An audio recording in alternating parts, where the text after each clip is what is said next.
Calling this evening's board meeting to order. Can I get a roll call?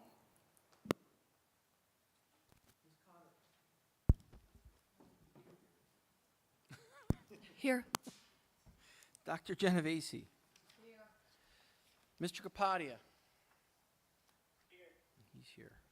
Dr. Lilliston. Here. Mr. Peters. Here. Dr. Resnick. Here. Mr. Slotman. Here. Dr. Stiliano. Here. Ms. Williams-Galliano. Here. We have a quorum. Great. The New Jersey Open Public Meeting Law was enacted to ensure the right of the public to have advance notice of and to attend the meetings of public bodies at which any business affecting their interest is discussed or acted upon. In accordance with the provisions of the Act, the Hopewell Valley Regional Board of Education has caused notice of this meeting to be published by having the date, time, and place thereof communicated to the Hopewell Valley News and the Times on January 7th, 2026 and March 20th, 2026. This meeting notice was also sent to Comcast Cable and Verizon Fios.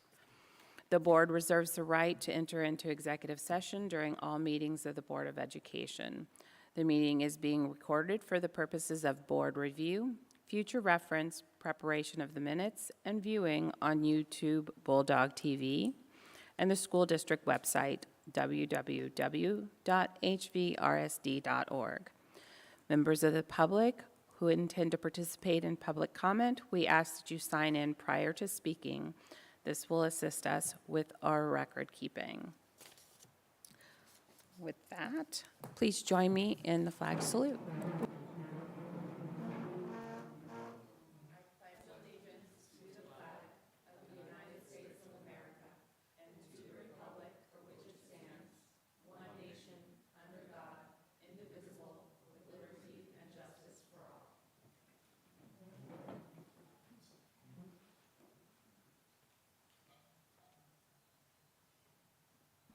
Can I have a first and second to approve the board meeting minutes from February 4th?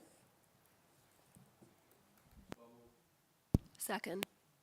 All in favor? Aye. Any abstaining or nays? Seeing none, minutes are passed.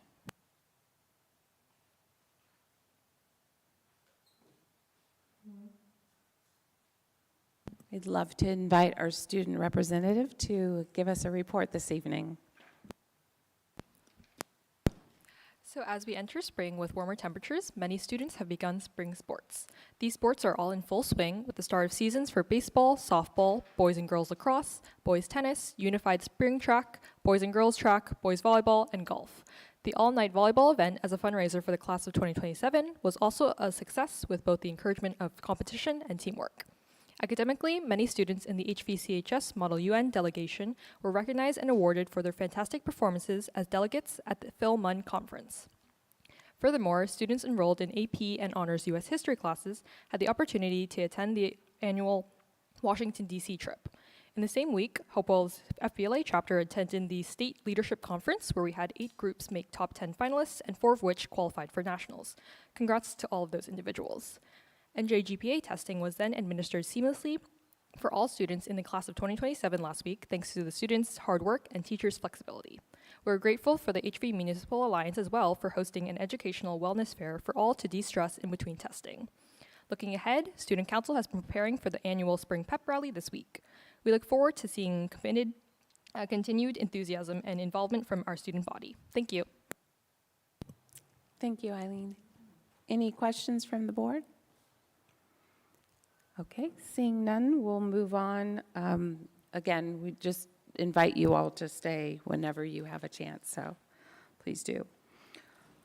I am going to forego any comments from my side, but I will turn to the superintendent.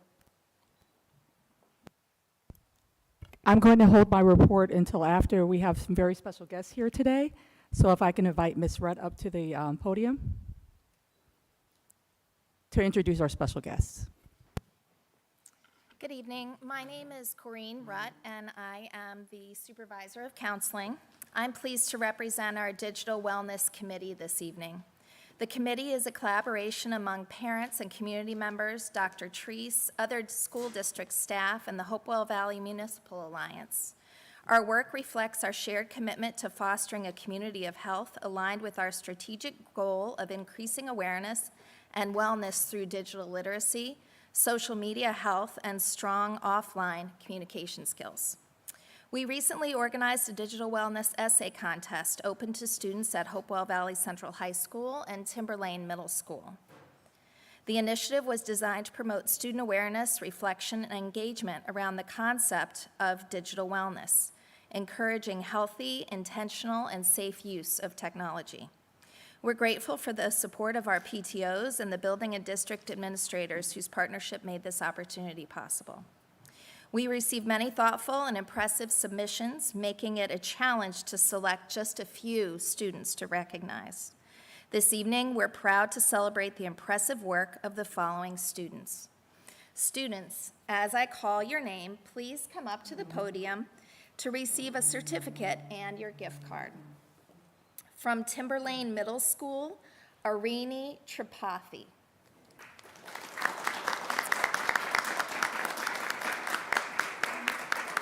Congratulations. Arini is being recognized for the most impactful at TMS. Parker Berube authored the best researched essay. Is Parker here?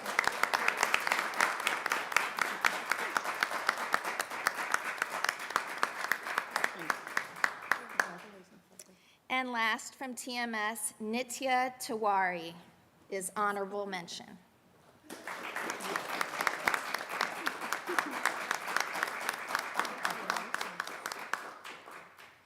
All right, and from the high school, we recognize MJ Del Marco for the most impactful essay.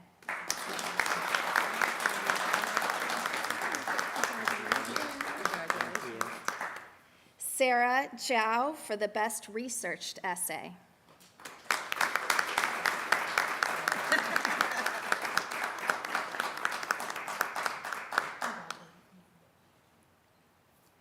And last but not least, Amaris Linnea Andrew Sugan for honorable mention.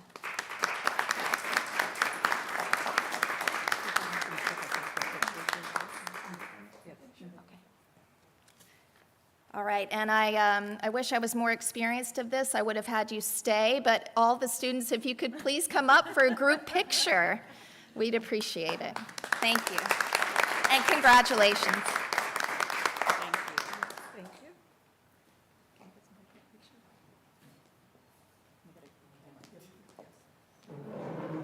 Where would you like us to be, in here? Yeah, right here. Oh, there we go. Yeah.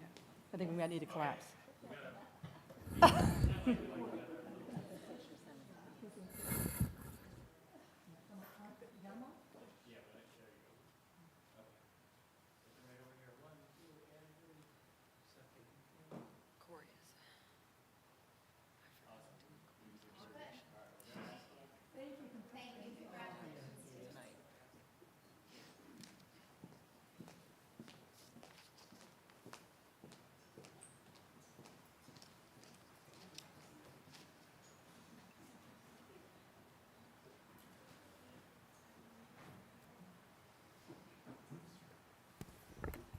Thank you for recognizing these brilliant students and parents. Congratulations on having such bright and beautiful students. Also, any other members of the Digital Wellness Committee, if you're here, would you please raise your hand? Give us a wave. I see a couple, so. So a little history on the Digital Wellness Committee. It is an outgrowth of our municipal alliance, which is very large, over 60 plus members strong. And the focus of the Municipal Alliance is really around keeping students away from at-risk behaviors. Started out under Heidi Kami before she just went off into retirement. But her initial goal was to work with the township before we absorbed the position and helping students understand the risk of drugs and alcohol. In that time, we've added digital wellness to the initiative, because it just kept coming up that students were having a lot of mental health problems as a result of devices. So we've looked into that, and we've also unfortunately had to add recently gambling.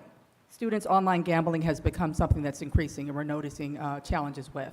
So as we continue to evolve, we appreciate our community partners who work with us. So thank you, and thank you, Ms. Rutt, for working through reading all those essays. I missed out on that. I was so excited. I know I'm such a former English teacher. I wanted to read it, but I threatened to take out my pen, so they told me I couldn't come. So asked items about transportation, and also there are students that have special needs that need to stay in the space that they're in.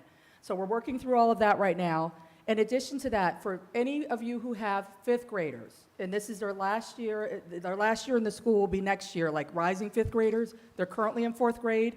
We're trying to work through the numbers so that your students can stay there as long as you're willing to drive. Transportation can't be zipping all over the district, but if you're willing to drop off and pick up, we're trying to accommodate all the rising fifth graders so that they can finish in the school that they started in. So those are the things that we're finalizing. We'll reach out to those parents and caregivers whose families are affected first, and then the rest of the community will also be made aware. So that will come out right after spring break when we get back. Also a reminder that Monday, because of the weather that we've had and the 2 emergency closings we've had, students will return the day after Easter Sunday at the end of the week. If you have major travel plans, parents, you don't cancel your travel plans. You're going to go. We understand people make their arrangements early, and our teachers understand that. Folks leave early and come back later than spring break is scheduled because you're trying to get the best flight rates. We understand this. So know that your child will be caught up, and we don't want you to have angst or change your travel plans because we had to add a day back to the school calendar. So happy Easter and happy Passover to those of you who are recognizing those holidays, observing those holidays. And then I have a final comment to our military families. As the war in Iran continues, we pause to acknowledge the profound loss of American servicemen and women and all who are affected by this conflict. Our thoughts are with the brave men and women serving in harm's way and their loved ones at home that worry about them. Within our own community, we have staff members, we have families with relatives currently deployed and serving. We recognize the quiet strength, the uncertainty, and the sacrifice carried by each military family, and we thank all of you for your service to our nation. We also hold in our hearts the Gold Star families who are grieving the loss of their loved ones. Their sacrifice is immeasurable, and their courage humbles all of us. So may we keep those who serve in our thoughts, and those who love them also in our thoughts during this very difficult time. I know our board president is one of those families, and so am I. So I want to thank you for your service as well and your sacrifice. So thank you. So I just want to take an opportunity to underscore Dr. Treese's points of acknowledgement and also recognize that we know that there are many people who have international families that are also affected. So her point was made, but I just want to acknowledge that it's not just our military, what else all is going on in the world. Thank you for that, Anita, because this is war hurts people all across the world, right? And we need to observe that. Even if you don't have family members serving here, you very well may have them serving abroad. So when I say everyone affected by that, I mean that. Yeah. So thank you. Yeah. Okay. Any other comments? I just want to take a moment from anybody else on the board. Okay. Seeing no other comments, we'll go ahead and move on to the public hearing and special opportunity for public comment on the 2025 Violence, Vandalism, and Substance Abuse Report. All right, good evening. So this is the presentation on the findings from the first period of this school year, the 25-26 school year. You may remember Corey and I presented in November on last year's total data. So these are the reporting forms that the state requires. There's a jump in OSS due to a combination of factors, and those include the increase in drug and alcohol violations, including repeat offenders on their second violation, situations that involve multiple offenses or multiple students, which were given something like a 10-day out-of-school suspension per the Code of Conduct. So, for example, there could be an argument or a fight between two students, and multiple things could be included in that: profanity, threats, endangering the safety of others, open defiance, things like that. So that would be multiple offenses in one situation. This year, we actually had an inclusion of using SmartPass. They are more easily able to identify who is going where at what times. So this is giving our administration better information to act on. So as a result, the rise in reported incidents reflects more consistent enforcement of the code of conduct and really effectively using the resources that they have at their disposal, not necessarily an increase in the behaviors. In addition, the increased access to THC and cannabis through online dispensaries has contributed to the problem as well. These are the categories that each incident is sorted into depending on the situation. You'll see violence, vandalism, the substance abuse, and weapons offense, and the different types of incidents that would fall under each category. Other incidents of removal include inappropriate conduct or behavior, profanity, smoking or vaping, or open defiance, things like that. This is a breakdown of the SSDS incident type by building. Please note that the last two columns are not included in the incident totals. However, they are reported to the state. Based on Ms. Lilliston's feedback over the weekend, we have renamed the last column from HIB alleged to HIB unfounded to clarify in case there was any confusion. As I've said in the past, we take incidents of violence very seriously, but what we count here at Hopewell would be things that are barely reported, if at all, in other districts. So the incidents listed here were altercations between students. The weapon was a small switchblade. We try to keep our weapons to zero, but there was a small switchblade involved, similar to a Swiss Army knife for that instance. In reviewing the data, we are seeing a number of second offenses, as I mentioned previously, particularly involving substance abuse at the high school. This pattern indicates that perhaps initial disciplinary measures may not sufficiently deter some students from repeating these types of behaviors. In addition, due to the discrete nature of vape pens, we have found that students feel more confident in their ability to hide their use, leading to more confiscations. Efforts to address this include increasing the required sessions with the student assistance counselor with more comprehensive substance abuse awareness programming that would be completed during their suspension. In addition, they are connecting with local prevention and addiction organizations to provide educational opportunities for our students. They are partnering with our elementary schools for prevention education through our PANDA program, and they were reviewing our health curriculum to ensure that the most up-to-date information is provided to our students. Ms. Rutt will share more about our programming when she speaks in just a moment. And this slide is not included in state reporting, but the board has asked for these tallies as we go through. These are the behavioral. Municipal Alliance. We also partner with our local police department and others, including Detective Marlon Webb, who provides restorative circle training to students and staff. We also have a partnership with Rutgers University Behavioral Health, through which our in-house clinician provides helpful and timely information about ways we can support good mental health among children and our students. Collecting data actively on this program, including the fidelity of our implementation as well as student outcomes. And we will use this data near the end of the school year to determine this program's use moving forward. In grades K through 12, counselors deliver lessons on problem solving, conflict resolution, among others. And Hope Squad is an evidence-based Tier 2 suicide prevention approach that we currently employ in grades 6 through 12. Students have access to mental health support in a number of ways. We have a number of school counselors, school psychologists, and social workers in our buildings who students have regular access to. We have air therapy dogs regularly on site in our buildings, and they provide comfort and smiles and a lot of excitement to many of our students.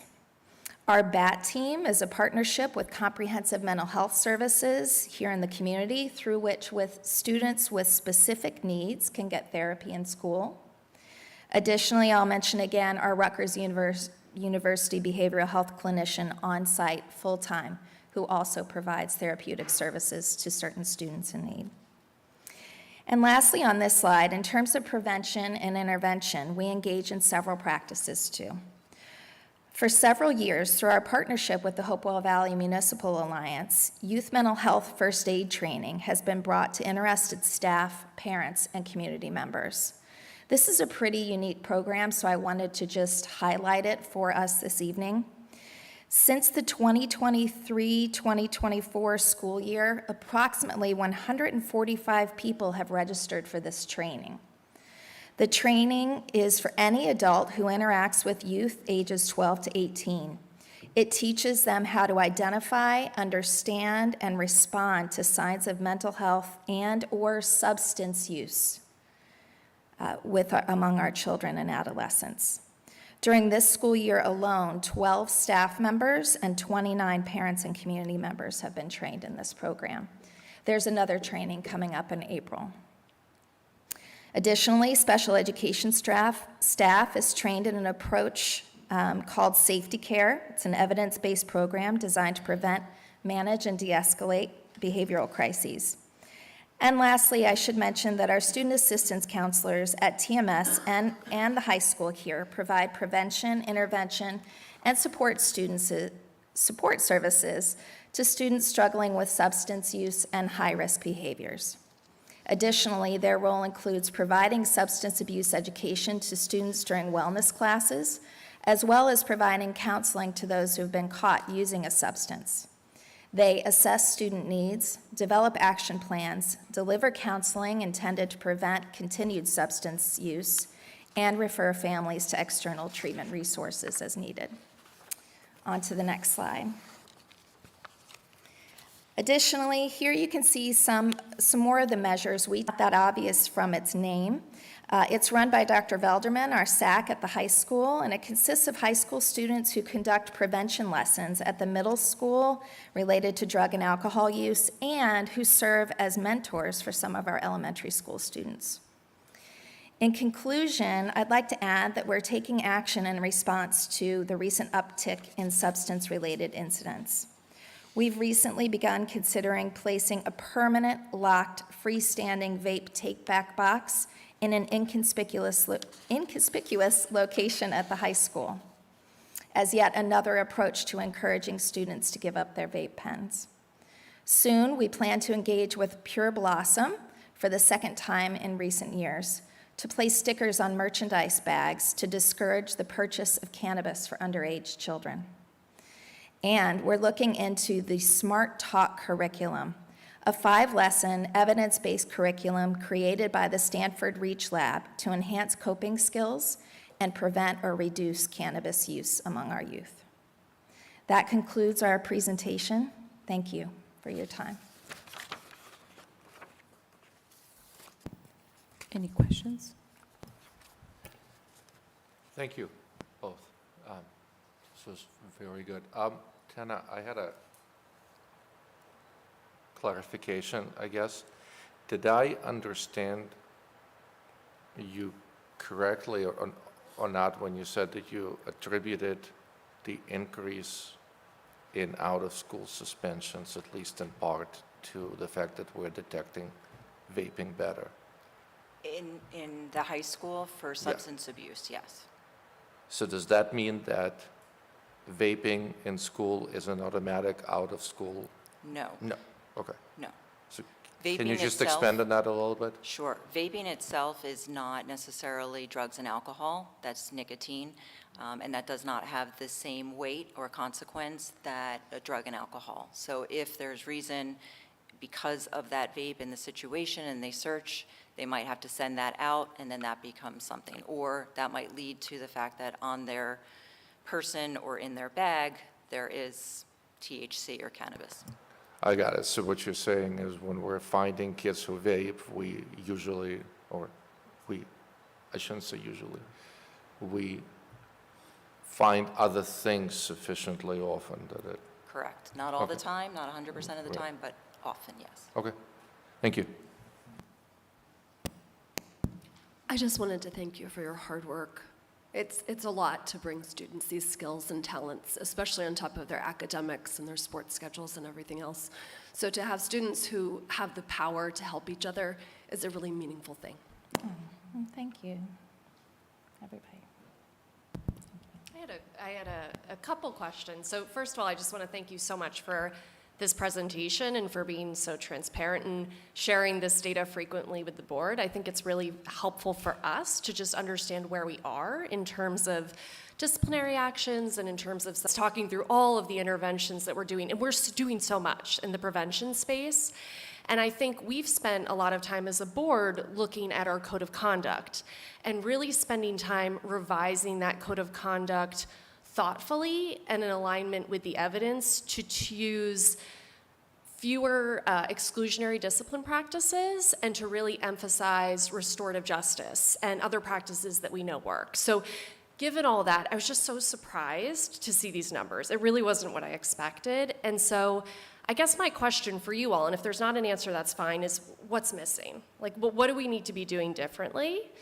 And then maybe for the board, maybe we ought to think about taking this into committee and just thinking about this data or taking a deeper dive and seeing if there's anything else we should be doing from either a policy perspective or from a resource allocation perspective. So happy to hear your thoughts. You know, I think a deeper dive probably isn't a bad idea, but I will say, you know, based on the average will be more consistent with previous years. It might have just been the situation and, you know, students getting caught up in different things, but a deeper dive is probably worthwhile. I think that to expand on that a little bit, I think that some of the discussion is that in the end of last year, even compared to now, there seems to be a shift to the more positive. And so maybe that deeper dive will definitely help, but I think coming back again to the board once we see that change, just to update everybody is important.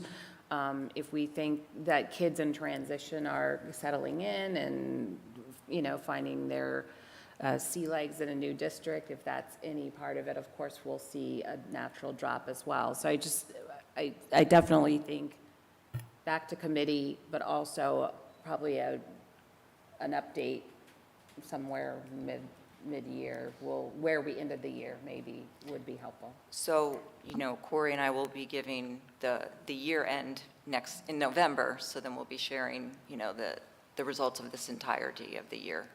So we can certainly discuss then. I think also another piece of data that's important, because you talked about how some of these are repeat offenders, some of them are multiple same incident. So like we've got an increase, but do we have an increase in number of students as opposed to number of incidences? So it might not be an escalation in problem. It might just, you know what I'm saying? So it'd be Agreed. really good to have like the data teased out a little Agreed. to know whether or not we're seeing an increase in students doing this, or that we've got some students with some great needs, which And- are two different problems. And Jackie, that's a great point. That's not something that we can talk about in this setting, but definitely in a committee where we can, you know, kind of go to the granular level on the cases. Anything else? Okay, seeing none, thank you.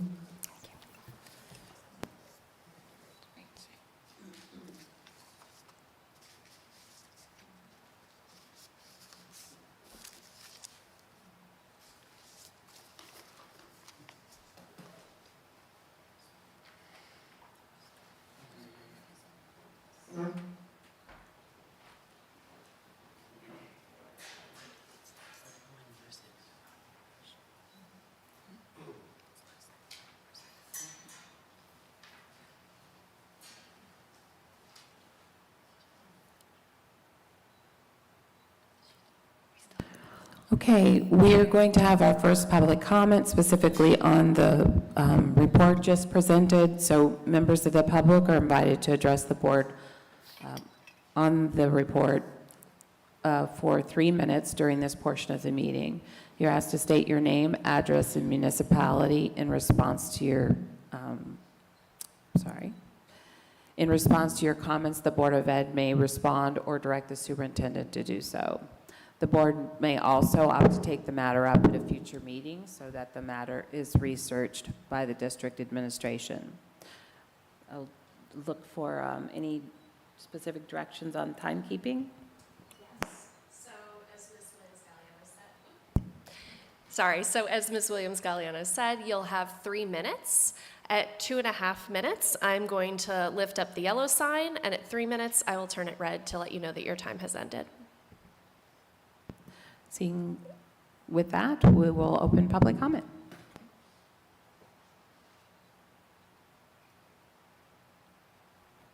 Okay, seeing none, we will close public comment and move on to any old business items.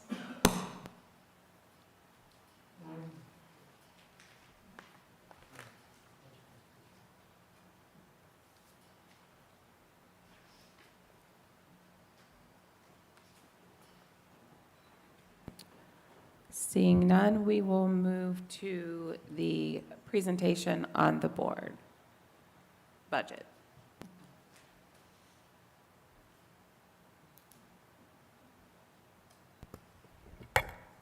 All right, thank you to our guests that came today to hear about our tentative budget adoption. During this time, we'll talk through our process, what our final proposal is to the board, and we will open the floor for questions. And of course, this is an opportunity for the public to comment as well on this presentation. If you want to go ahead, Mr. Galavita. I have the mission statement here. This is the foundation for all that we do here in the district. We always start with this when we're doing our budget planning, and anything that we decide for our students starts with this. I remind you that this is a mission statement that we all crafted together coming out of COVID as a community, and so I just like to start with that reminder. Here is a layout of our budget calendar for the year. We've been presenting this since September, when we began with presentations from each one of our department heads that lead the areas where most of our spending takes place outside of our primary spends in the district, which we'll talk about as we go through this report. So we started with a presentation from Dr. Plitzis with CNI. Ms. DiNardo, our Director of Pupil Services, presented. We talked through extensively some of our budget and building needs through our budget with our budget manager, and general discussions that led us to this point where we are now talking about hopefully adopting a tentative budget this evening. The board has also participated in 2 retreats that we advertised and we held to discuss through the options and our proposal as administrators, and we've worked through that along the way. What is not on this calendar is many meetings that I've had with my leadership team. This is how we participate with our budget talks every year. So we'll talk a little bit about that as we move forward. So tonight, hopefully, we will strike a tentative budget that we can send to the executive superintendent. And then we do need to strike an official budget later in April. So that's the calendar, and we'll keep reminding folks of that as we move forward. Mr. Calavita, you want to talk about this briefly? I'd like to share this slide just because it shows a little trend, the upward trend that we're seeing right now in enrollment due to the pilot housing that's coming on board. So we are seeing an uptick, and we should continue to see that uptick for the next several years. Thank you. So when we're doing our budget planning, these are the things that we focus on, and they're best practices or not my best practices. Most superintendents that are doing things well follow these guidelines. We always start with our students first. Our priority as superintendents that you've charged us with this position is to make sure that we're maintaining the quality programs that align with our mission and that are also aligned to the outcomes that we have for our students. Many of the programs that are put in place, these high-quality programs, have been ones that the district has committed to financially and with resources for years. And these are things that usually the community asked for or require of us. So our job is to, best we can, make sure that we're maintaining those for our community and our students. Those high-quality programs are what make us highly ranked districts, And they're the reasons why people want to move to Hopewell. So it's my job and my team's job to make sure that we do this as best we can in the most fiscally responsible way that we can do that. And as we do that, we also need to make sure that we're maintaining integrity of programs, right? So when you chip away and take away from a program at the bottom or at the top, then the integrity of that program is also affected. So we're very careful of that. So as we discuss cuts, we're very careful to discuss with each other and then ultimately with the board, what will be the impact of us making this cut? Sometimes you don't have an option, right? You just have to cut. That's the way it is. We are going to have to cut this year. But how can we pick those programs that are going to be least damaging to our families and our students and what we've come to expect for our students moving forward? Balancing that with the stewardship of the monies that the taxpayer is entrusting us with. And then finally, we need to prepare for the unknown, which is the rising costs of many factors, energy, healthcare, and transportation costs with gas, specifically right now, but also with just purchasing a piece of transportation and maintaining it. So we'll talk about that as we move forward in our presentation. So again, these are our budget priorities. I just quickly went through those. The things that I did not cover is also making sure that we meet the needs of the student learning standards as put forth by the state. So we are required to provide certain things, like world language from elementary all the way up through grade 12. There needs to be opportunities for that. And those are part of our graduation requirements. We have to teach math, social studies, and language arts, and we have to align to those standards. So there's certain things that we do not have the luxury of sort of eliminating or doing away with, or doing in a different way, because those things are regulated by the New Jersey Department of Ed. And as they roll out new standards, we're required to review and write new curricula, which is also an investment that the district needs to make. We need to meet the contractual needs of our staff and the benefit obligations thereof. And then we have to do program evaluations and make sure that we are meeting the needs of our students as they come in that reflect the student enrollment, meaning those that are moving into the new housing, if they need special programming that we're legally required to give them, those are not options for the district. We have to provide that proper education for that student. And then also we need to, again, reinforce that we are preparing for a future that's kind of uncertain in some areas. And unfortunately, the areas that are uncertain are some of the areas where the district really spends a lot. It's some of our top ticket items in our regular operating budget. Okay, just some of the things as we've talked through the last 6 months, things that are driving our expenditure budget. We've talked about it a lot. Inflation, supplies and services and energy, all seeing increases in regular costs. Our health benefits, Dr. Treese mentioned that, rising at unprecedented rates during my 24 years in the district. We still must maintain our curriculum instruction, textbooks, supplies, revisions of curriculum. Transportation continues to grow with the new housing, but also, as Dr. Treese just said, the cost of buying buses now has gone up probably 30 to 40% over the last several years. Property and casualty insurance we must provide as well. That has not risen as much as we thought it would. That's kind of stabled out. We're very lucky in the consortium we're in. Hopefully our facility and maintenance costs will start to drop once we start building and fixing the things that were in the referendum from November. But before we can start, we're not going to be doing much until next summer. We do have some roof projects we'll talk about later today that will alleviate some of those problems, but the vast majority of the HVAC work and roofing will be done next summer.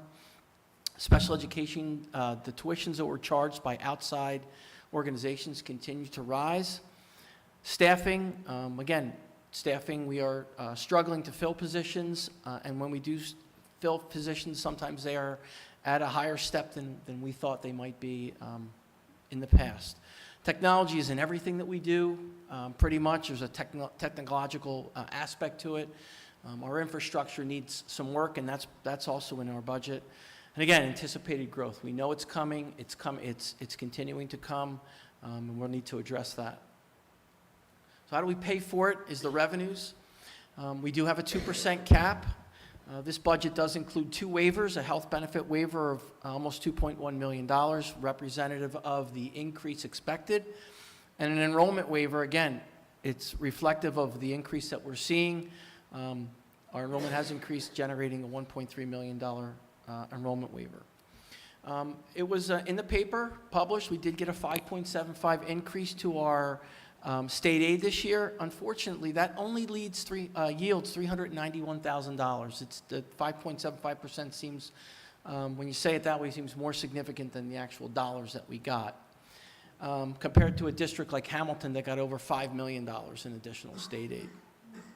Federal aid is still up in the air. We were told this year to budget no more than 75% of the monies we got this year.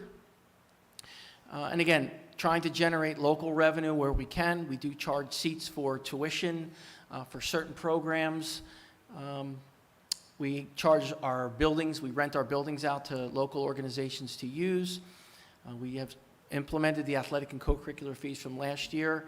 I'm happy to say that it did raise revenue and we didn't see a significant drop off. In fact, we saw an increase in participation this year. And again, no student was not able to participate because of financial reasons. Transportation fees, we do take jobs from other school districts. We take kids from other districts on our buses to go to the same school, where we ship our students on other districts' buses to go to specific schools. Saves money there, also brings in revenue, and we also charge for courtesy busing there as well. Something else we need to consider during this year's budget was the use of surplus, and we'll talk more about that as we get further into the presentation. So some of the cuts that we discussed with the board is, again, looking at our class size. When I first came to this district, and for years, we've enjoyed class sizes of 15, 16, 17. That is no longer sustainable. How we cap class size is varied per classroom based on whether or not there are students with 504s, IEPs, plans in there. Those classrooms are going to be a certain size. When you get to the high school, when you have classes that are leveled and students are selected into them, they may be set at a certain size. So this is not something we can blanketly do all across the district. And part of our efforts to redistrict in a small way is to make sure we equalize that across schools to maintain those class sizes as best we can. But those days of 15, 16, 17, and 20 in a class is really something we're going to have to move away from as a district. It's not sustainable and something we can afford. So we discussed that. We talked about some of the wraparound services that we offer students here and our families. And those included some of the things that Ms. Rutt talked about this evening. A lot of what we do in mental health, training parents and staff members, partnering with comprehensive mental health, having a Rutgers clinician here on staff that is trained specifically at the clinical level to provide support for students and carry a caseload is something that is a nice to have for a district. I don't feel like it's a nice to have, nor does the board, but it is something that really does not need to be the responsibility of the district. We have counselors here, and we do have child study teams, and we offer that level of support, but we offer a much deeper level than that.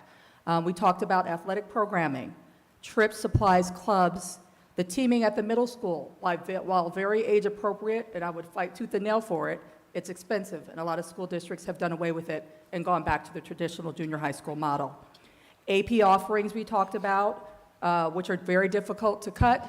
You have to cut, because a teacher doesn't necessarily teach AP all day. You may get away from a section or two if you eliminate a program, but that staff member is still there. So we talked about curriculum writing and development, which we did very little of last year, and we'll do very little of this year probably as well. Program offerings in each discipline we examined, what was undersubscribed and not as fully enrolled by the students.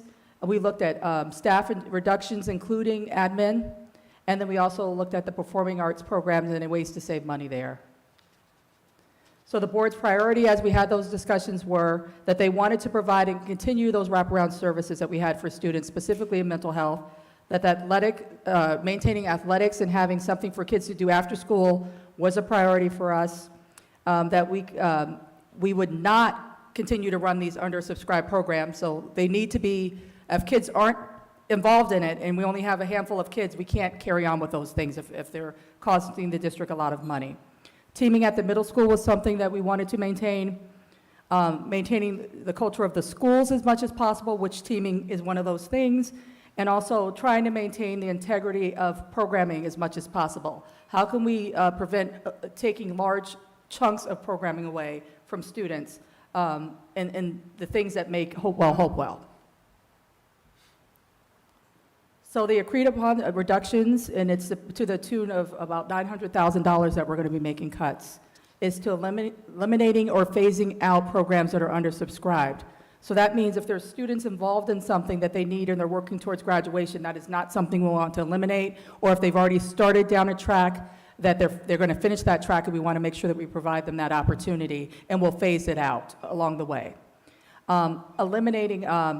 Further reducing field trips. We have reduced greatly the number of trips that the district is paying for, and we're going to continue to do that next year.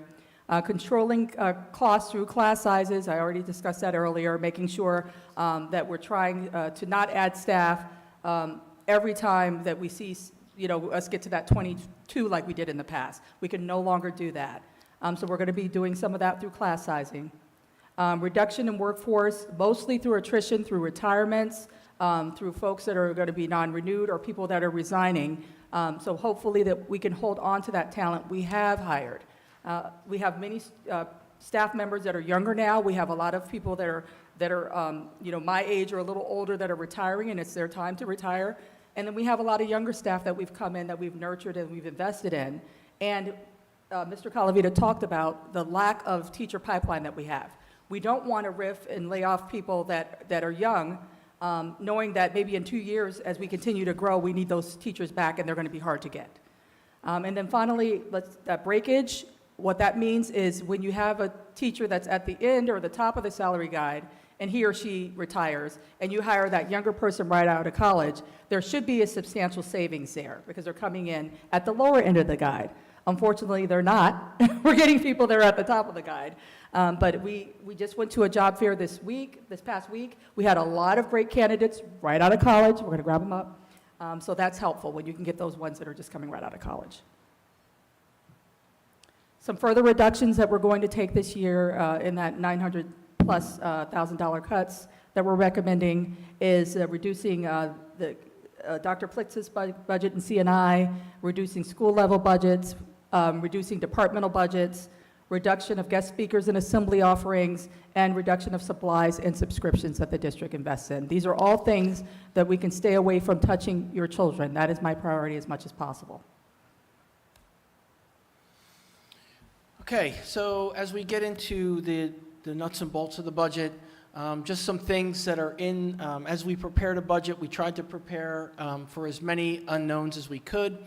These 4 areas in particular were very hard to gauge and are subject to a lot of volatility from now until we actually implement the budget in July and throughout the year. Health benefit spending, you've been seeing it. I've been talking about it now for many months. We had a consultant come out a few months ago to talk to us about the marketplace. It continues to be quite vexing to me why it's continuing to go that high, but we have a decent amount budgeted in our budget. I'm hoping it's going to be okay. There's another slide on health benefits in a few minutes. We'll get to that. Special education, this budget does not include any funding or provisions for additional students entering. Ms. DiNardo we have gone over her budget. There are a few students that we know are coming into the pipeline. They've been budgeted for, but anybody moving in has not been accounted for. Energy, again, we are seeing extreme volatility here, especially with the crisis that's going on right now. We are protected somewhat in that we are in a consortium with 360 other school districts where we bid out our gas and electric, so there is some level of protection from extreme increases for the next year or so, but that's the commodity. The delivery portion is something that we don't have much control over. So we're keeping an eye on that. Staffing, again, we've talked about staffing several times now. It's the same thing happens. Another note on breakage. What we don't like to do is budget breakage in positions where we know we may have a difficult time getting a staff member. When we can assume breakage, we do, but there are just certain positions out there that we know when a teacher is leaving in a certain discipline, we can't get. It's very difficult to get someone right out of college. So back to state aid, I touched upon it a little bit. Last year, we got 6% state aid. That was an increase of about $395,000. This year, the trend is going downward, which is a little eye-opening for me. I thought because we were growing the way we were, that we would get the max. The max state aid increase this year was 6%. We only got 5.75, so I'm concerned for the future. Are we trending downward, or is it an off year? So we'll see. But again, the amount of additional state aid we're getting is modest. The additional delta is modest. So how do we fund everything? 2% cap. Our 2% cap is about $1.8 million. Our state aid increase, $391,000, that's about $2.1.5 million. Just rolling over our salaries from this year to next year is $1.6 million. You can see the difficulty we would have that the majority of our cap is taken just rolling over our staffing from one year to the next. Given to that, a health benefit increase estimated somewhere in the area of 20 to 25%, and the rising cost of energy, just to name two volatile areas, you can see easily how our $2.2 million increase in cap and state aid was eaten up very quickly. Okay, back to healthcare costs. This year, we budgeted $17.3 million for health benefits. We used a waiver of about $1.8 million. We are currently running $1.5 million over that budget due to the health benefit marketplace that we're involved in. Now, to kind of put a positive spin on this, if we were to shift to the state health benefits program, our premium rates would go up 50%. 50%. Okay, so while we are running over budget right now, we do have a reserve fund. If we can't close that by June, we are doing much better than if we were in the state marketplace. Next year, we're looking at a $20.4 million spend. Healthcare waiver increased this year by to $2.1 million. The thing that I've gotten a lot in the public, people have mentioned, why don't we just do different health benefits? We can't. Chapter 44, which was implemented a few years back by Governor Murphy, sunsets at the end of 2027, so another year and a half or so before we can negotiate with our bargaining units on helping us handle health benefits. Just a note, prior to Chapter 44 and before that, Chapter 78, the district actually had its own cost sharing with the unions that lasted for 30-plus years, and we actually were doing better and had more ability to control cost than we do now.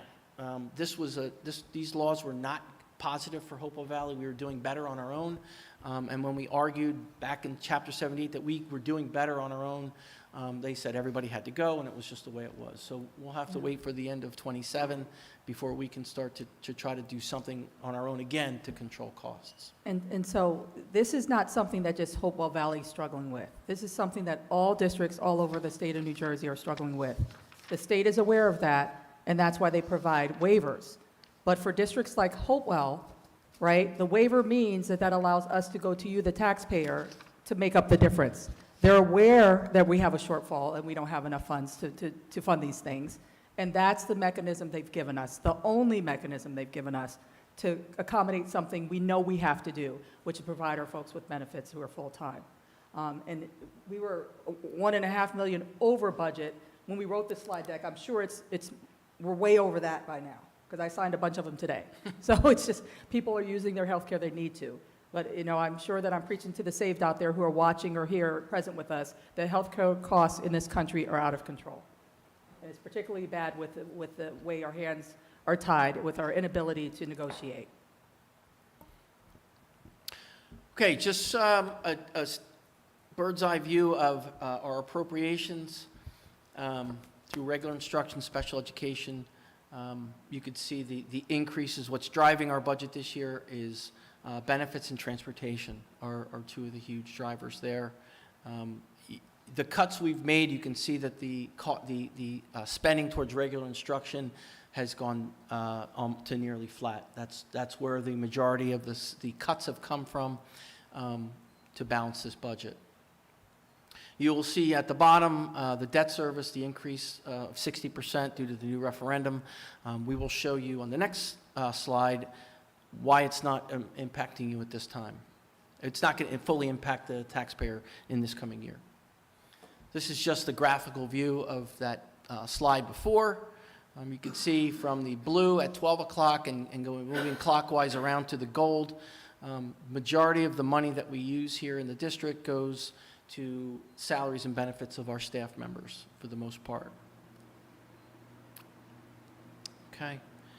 Revenues.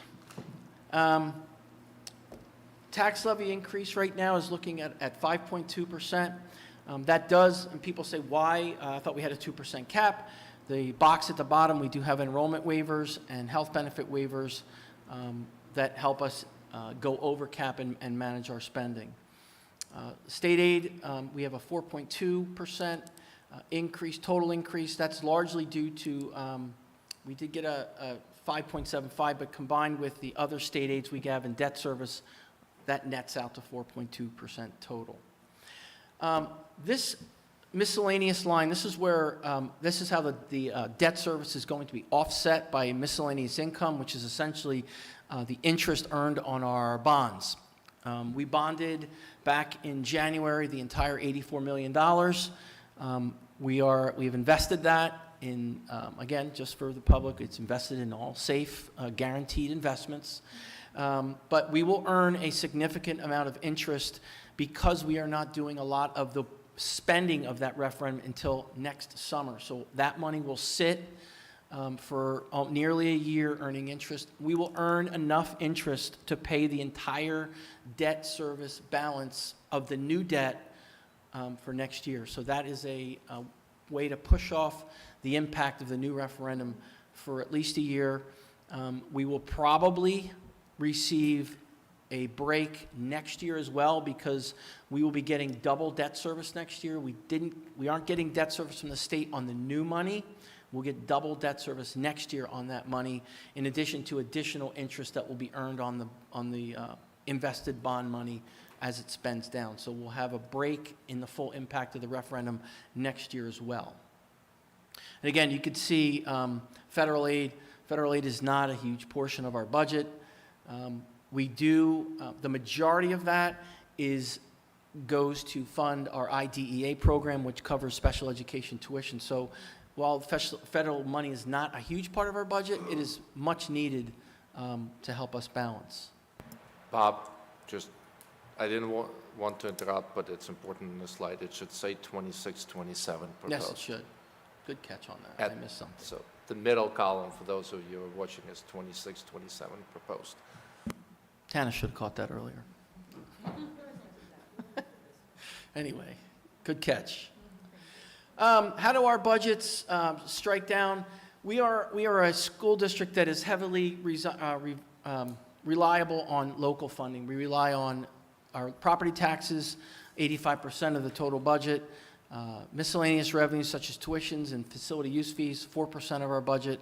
And use of surplus this year at 3% of our budget. Again, usually it's a little lower than that, about 2% of our budget for surplus, but we're throwing in a lot of interest revenue from our debt money into the budget this year, increasing that. State and federal funding stays stagnant this year at 7% and 1%. And this is what our levy looks like. So we have a general fund tax levy increase of 5.8%, and it is offset by a decrease in the debt service. The debt service rate of -11% for a total tax levy increase of 5.2%, which yields the following tax rates. Hopewell Borough will see a 6-cent increase in the tax rate. Hopewell Township will see an 11-cent increase, and Pennington Borough will see an 8-cent increase on the tax rate. Each of those tax increases, $270 for the borough, $531 for the township, and $370 for the Pennington Borough, is based on the average home of the about $500,000 a home. If your home is assessed at less, your impact will be less. If it's more, obviously it will be more than that. I think that brings us to the end. Open up to questions from the board and then the public.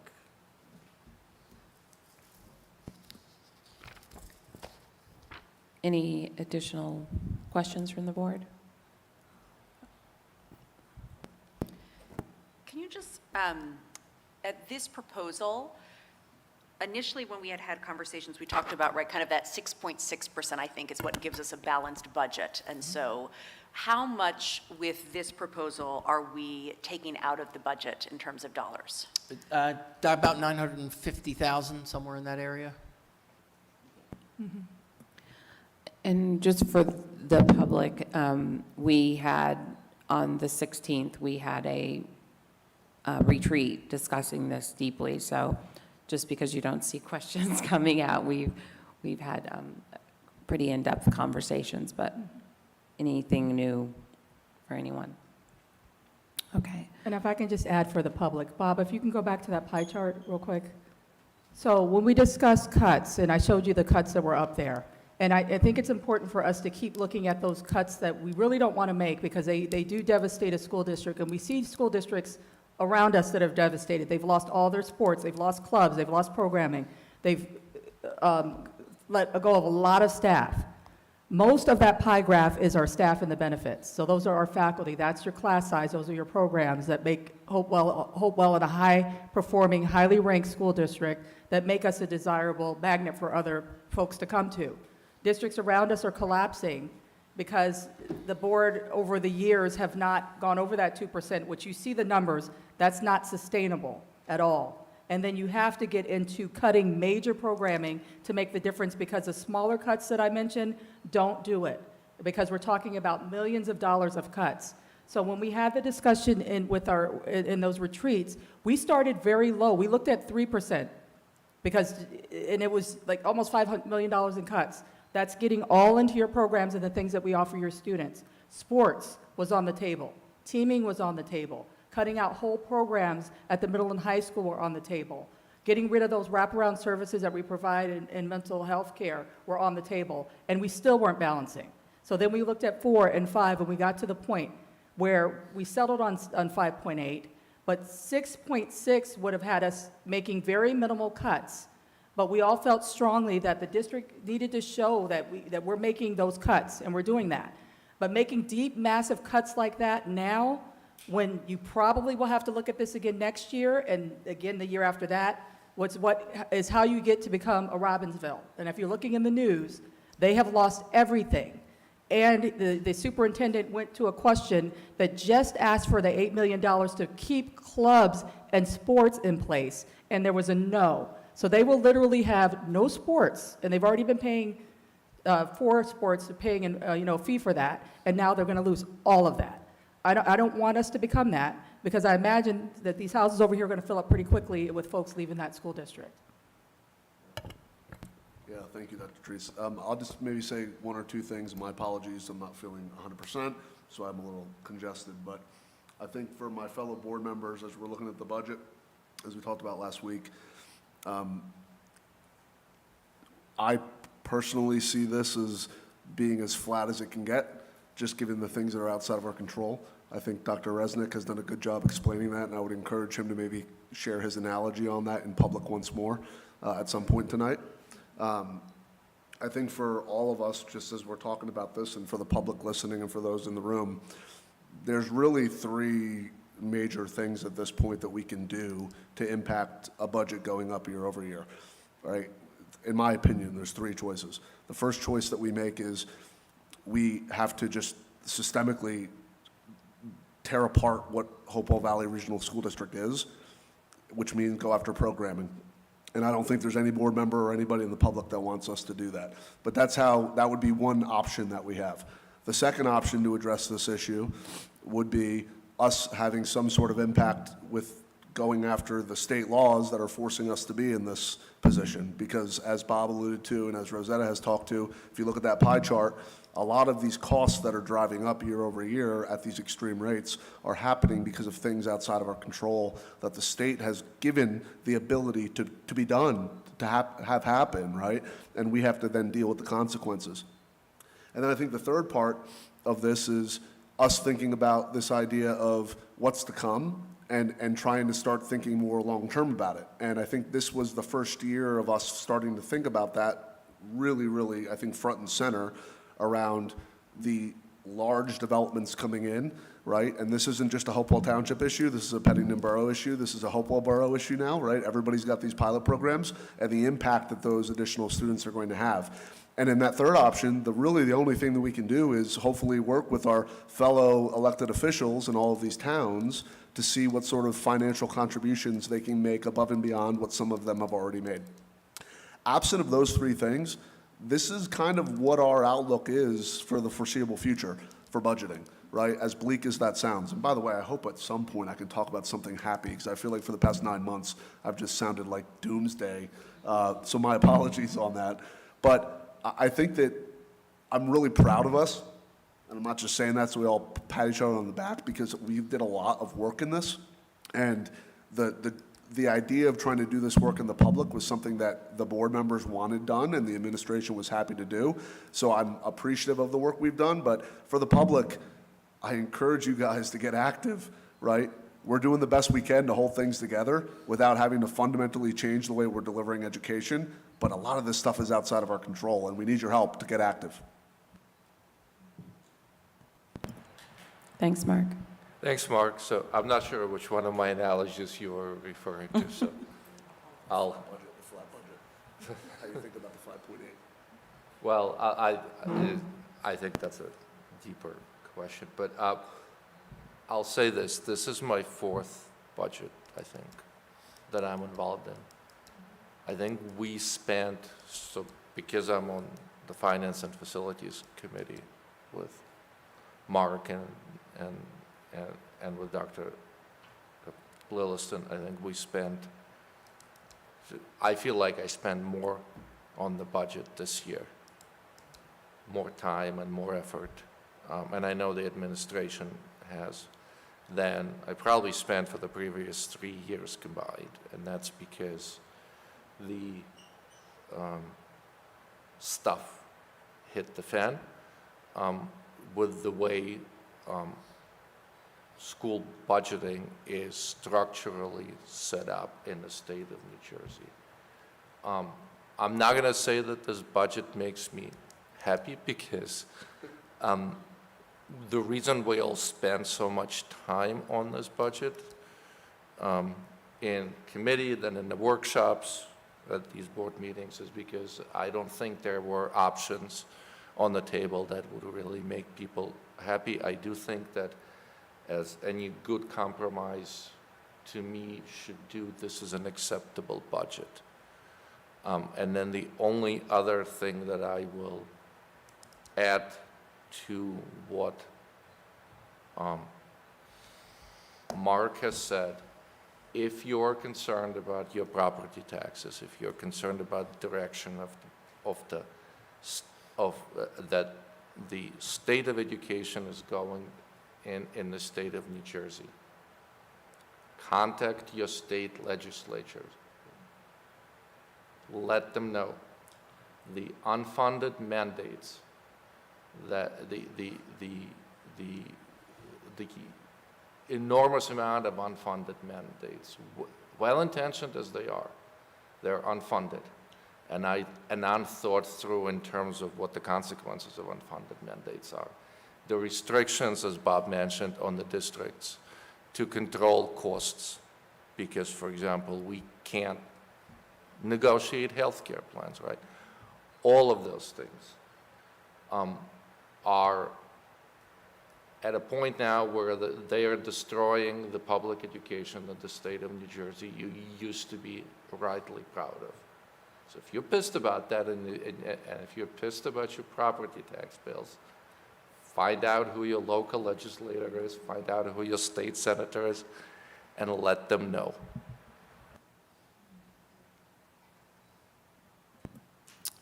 Okay. Anything from anyone else? All right, moving on then, we will have a public comment section just on the budget. So members of the public are invited to address the board for approximately 3 minutes during this portion of the meeting. You're asked to state your name, address, and municipality. In response to your comments, the Board of Ed may respond or direct the superintendent to do so.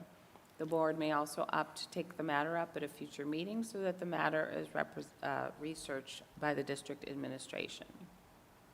You have your yellow and red panel over there for time. Public comment is now open. Yes, good afternoon or good evening. My name's Jim Bird. I'm from Hopewell Township. 6 generations of Birds have been here. We have one that's over in Timber Lane, and when I was a freshman here at Hopewell Valley, that's when Timber Lane opened, but that's when your office was my father's high school and my junior school. When you look at the issue that we talk about with property tax, you'll also see that 57% of your property tax is going to the school board. And I think that's an important factor that you have to keep in mind. I think the other thing that you have to keep in mind is what Governor Chris Christie put together when he was in office, and that was that there would be a 2% increase annually, maximum. You're now talking 5.7, 5.8% increase. Well, you know what? It looks like it has to be reevaluated a little bit more, because when you keep hitting it and hitting it and hitting it, everything that I saw over here did not say 2% anywhere. I saw 4%, I saw 5%, I saw 5.8%.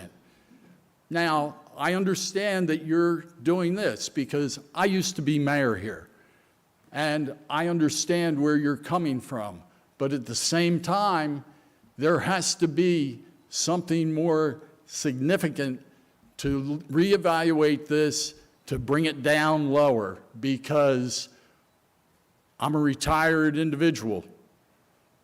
I have kids, 1 out of 5 kids are going here.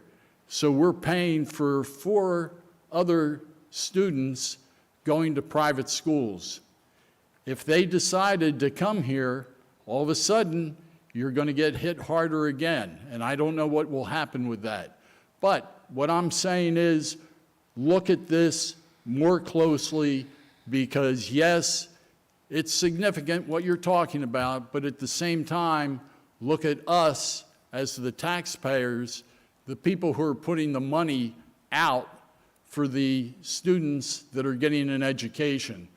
So once again, I agree that everybody here, and you're members of the school board, I suggest everybody else in Hopewell Township and all the other municipalities run for office. Learn a little bit about the difference between government and politics, and you'll learn a lot more. So once again, I hope to see you lower the price or lower the percentage. Thank you.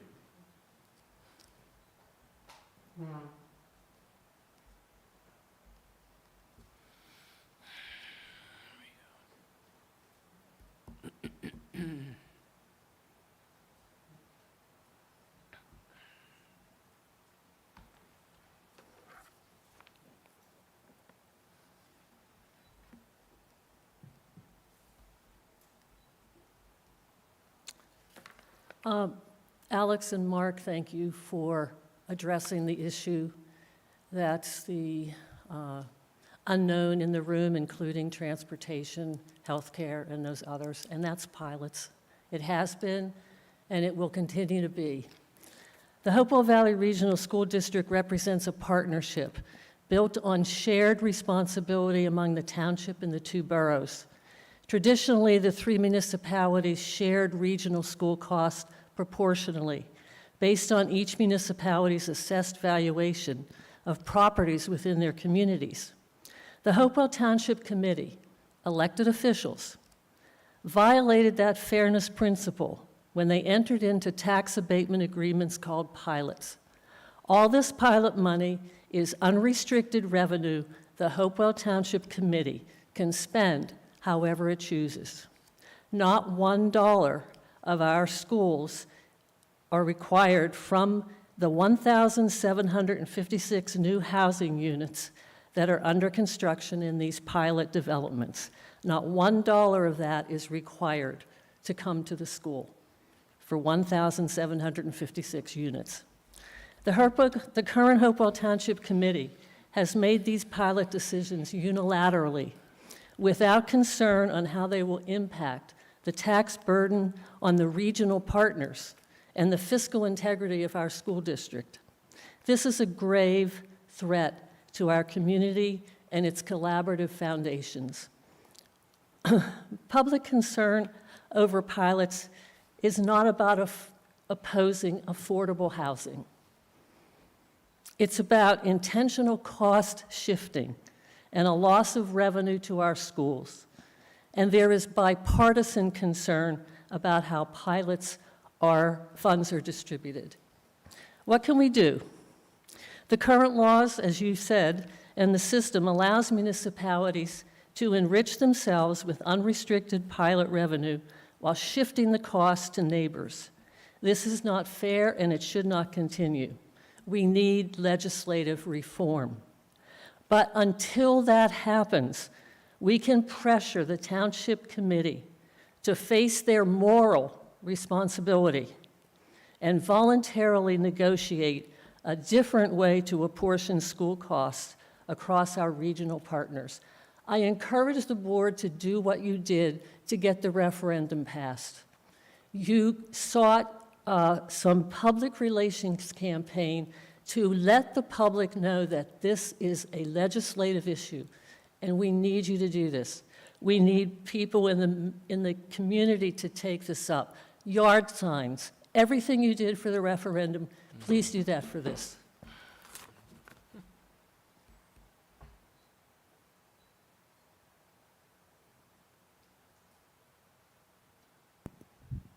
Any other comments?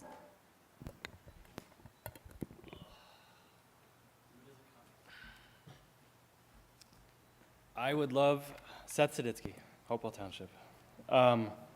If we could go back and possibly explain again the 5.7 to 5.2% and where all that money's coming from. I think that's all kind of new information that we went through pretty quick.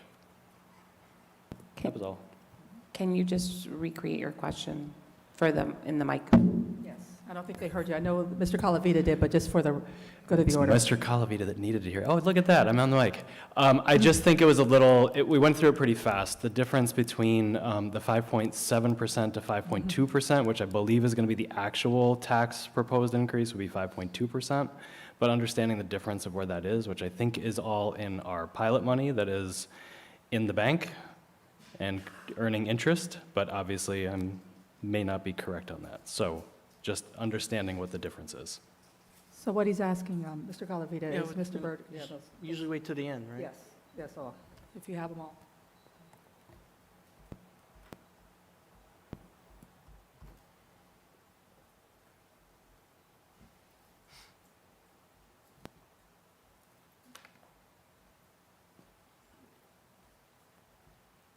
Usually one.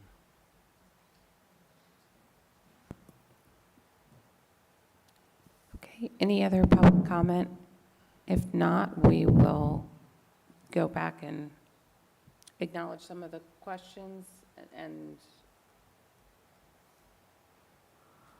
I think he's do you wanna go? Hey, Mr. Byrd, were you just coming up to write your name, or did you have something else you wanted to add? No, I just wanted to put my name Oh, down here. Thank you. All right, Mr. Byrd, Mr. Calavita, could you go back over the percentage points that we talked about? We started with talking about Governor Christie placing a 2% cap on school districts and saying that, you know, you can't kind of go over this 2% cap. Statewide, but it was specifically for public schools in budgeting, saying that you can't go over this 2% cap. I would like to argue that the cost of living increase has been 3% for quite some time, so that was already a problem. And that's the reason why these waivers exist. And so Mr. Colavita will talk about that in a moment. Do you mind if I jump in before? Is that okay? I'm going to do this to keep it down, but. So I was going to say, first off, Mr. Bird, I really appreciate you coming and speaking, and I think, right, all of us can agree, right, none of these decisions are fun. None of us are happy when we have to increase taxes. And so I think we want to really encourage a lot of these open conversations in community and to have these hard conversations. And so I want to acknowledge and thank you for that. I do think, right, part of when we look at the big picture as a board, the 2%, and I think this echoes a little bit what you're saying, right, is great on two conditions, right? One, that the cost of living also goes up 2%. And two, that the size of your student population stays the same. And I think what we're seeing and what we're struggling with here as a board is neither of those have been true for us, that we have a huge cost of, not cost of living, but huge increases in expenses driven primarily, as we've talked about, from health insurance costs along with some other costs. And two, that we do have this growing student population, which now puts us as a board in a position where we either have to increase above that 2%, or we have to start making pretty drastic cuts to the quality of education, right? And none of us in the community want to be in that position, right? This is not a fun position for us to be in. As a board, and we can, share more about this, right? One of the things we were very conscious of is the impact that this has on our community. That's very important. And one of the things the board kind of came to the table, I think, pretty early on is said, okay, we have state permission to go up to this, what was it, what did we have permission to go up to? I mean, we could go as high as 6.6. 6.6, okay. And as a board, one of the things we said is, we don't want to be approaching this budget and just saying, okay, let's take our budget, let's do 6.6 and let's put that onto the community, right? We want to have a level of scrutiny of where is anywhere that we can cut from this budget before we pass that on to the community. And so one of the things that we did, and I'm sure this was not fun for the administrators, right? But the administrators cut just under $1 million out of the budget, that was really important, that we were not going to just take all of that and put it on the community. However, then we're in a place where now we don't have anything else to cut unless you cut major programming areas.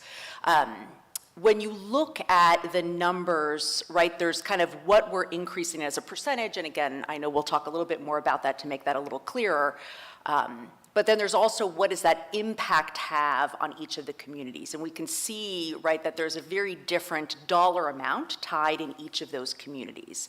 And I think that's part of kind of the comments you made of, right, as a community now at Hopewell Township, we really need to start thinking about how do we want to use that pilot money, right? We have this pilot money, we have these students in our school, right?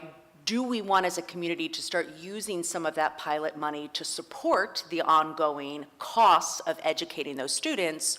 Or is the plan as a community to use that money towards other things, in which case then the taxpayers will have to pay the components for the education? And so I want to encourage us to keep having these very hard conversations as a community and to start thinking about where we want as a community those dollars to go and where we want to invest them.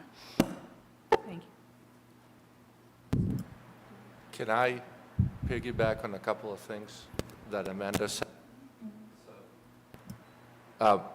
Just to add a few things, right? I think, Amanda, one thing you mentioned is when you have an increased enrollment of kids in schools, you would expect your budget to go up. In a, how should I say it? In a normal world, that would not necessarily translate into a tax levy increase, because in a normal world, when your enrollment in a district like this increases, that means that your tax base has also increased. Thanks to the state of New Jersey, and I will put this on the state, because when laws create opportunities for people to take advantage of them, right, the fault is with the people who didn't think really hard about what they were writing, and the people that need to fix the law. So in the environment that the state of New Jersey has created, we're now in a situation where our enrollment is increasing, but the tax base is not. And that's one of the challenges that we're facing. A second challenge, Bob, can you put up a slide where you showed what the increase in the healthcare cost benefits is? Okay. If you look at that, well, it says healthcare waiver, but if you look at the difference in our actual budget, that's right around $3 million, right? Our budget is right around $100 million. That's 3% right there. That's 3% right there. And we were talking about a 2% cap. Right. And in a normal world, we would turn to the teachers union and go, look, we're in trouble here. We need to look at this and negotiate this, and it's one of the levers that we had. In its infinite wisdom, the state of New Jersey said, no, no, no, you can't do anything about it. We'll give you a waiver, which is not money, it's just the ability to tax above that. If you look at the history of our tax increases, they haven't been at 2% for a while. And I bet if you look across the state of New Jersey, that's also going to be true. That 2% was a great political publicity stunt that was pulled a while back, and it kind of held the appearance of being reasonable while inflation was really low. But the state's actions are consistently proving that the 2% legal cap, right, is a fiction. I mean, it's a legal cap. We wouldn't be able to go up to 2% if it was not a fiction.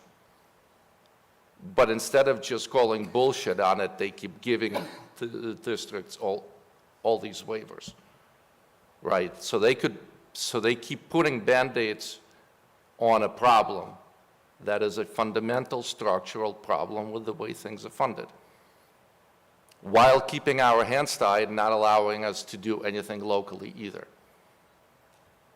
Now, as far as the burden of tax increases on the taxpayers, I am very, very cognizant of it. On the flip side of things, I'm also very cognizant of the fact that there is a significant number of residents of Hopewell Valley who invested in living here in the school district because of what the schools are and how the schools are.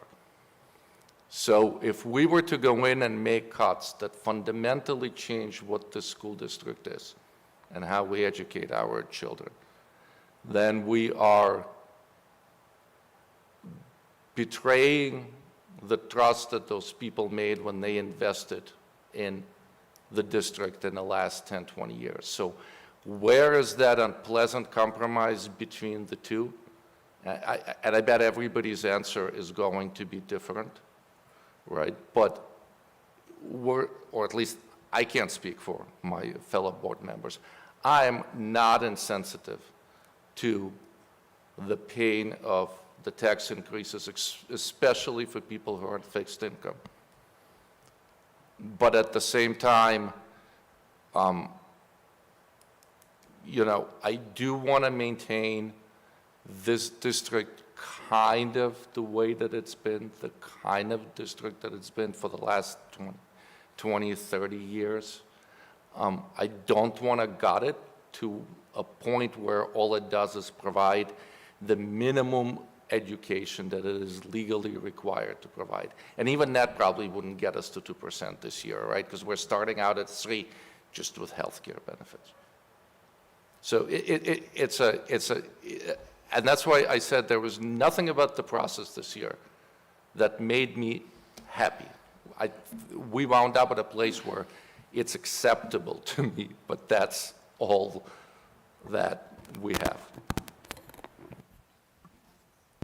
And know that my leadership team and I and many superintendents across this state have been having these battles and conversations with the legislature for years. We've seen this coming. Some of the districts around us are looking at 7-8% increases, and they've already cut to the bare bones. And so you imagine that kind of a tax increase, and you have none of the things that a premium district offers that you're paying high taxes for. So it's not just they'll be disappointed. Folks will leave the community and go to a district that does have those things if we keep cutting to the bone. Now, at some point, I'm not going to be able to do anything but cut. And we're still probably going to be looking at high percentages. And I'm going to take all those things that on the slides that the board said, please hold on to those things for at least another year, and let's hope. Because know that we are fighting as leadership that with our elected officials about this, and these mandates that come down on high, that the waivers are not a relief. They just cause us to have to go back to the taxpayer, which is not fair. We have talked about these pilots, which I know legislation is coming, unfortunately too late for the Hopewell Township pilot and some of these other two that are online. But know that we are in constant communications, and we have not given up our conversations with them. And I believe that there is an opening with Hopewell Township to have more conversation beyond what they've promised for Bear Tavern. We are continue to have those conversations. However, the conversations and what Ms. Coase has shared here, I implore you all to share with the folks that we're in the municipalities where you live, and you also have those conversations with them. And I know they're all open to that, to talk to them directly as the people that live in those municipalities and are paying taxes in those municipalities. Because we can certainly, and we will continue to fight for you, but it also is powerful if you yourselves go to those meetings and make yourself heard. It's very important. It's very important. But we are still in negotiations with them. Mr. Calabier? Sure. So first, on the 2% cap, while it is true, there is and this goes back to when Governor Christie implemented it was 2% on the tax levy and available waivers. So the available waivers have always been there. And the available waivers are in healthcare and enrollment. For years, we did not get an enrollment waiver. We were declining in enrollment. And the health benefit waiver was contingent upon the increase to the state plan.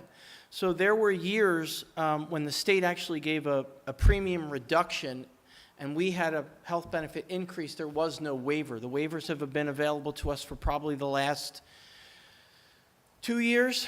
We didn't get a waiver before that, and we haven't had an enrollment waiver since last year. So the Governor Christie's law did provide for these waivers, and as Alex said, it's not really a waiver because they're giving you extra state aid. They're allowing you to tax to keep whole. The other part was the 5.2% increase. Can you just clarify the difference between the 5.7 Yeah. and the 5.2? Yep. I'm trying to find the sheet. Okay. So the general fund increase, which is on our operating budget, is a 5.8% increase. That's where the 2% cap comes in, plus the 2 waivers, increases the levy to 5.8%. Our debt service, which was the previous 2 referenda, the money that is in the debt service column there, the $2.7 million, is the debt service related to the 2016 referendum. We are not doing any debt service this year towards the 2024-25 referendum because we will be earning enough interest on the money that was borrowed. The $84 million has been invested. It will earn enough interest to cover the entire amount of the new debt, okay, plus a little bit extra, which we'll appropriate next year. That's really how it's going from 5.8 to 5.2, because there's an 11% decrease in how much we are levying for debt service. When you net the 2 numbers out, it comes out to 5.2%.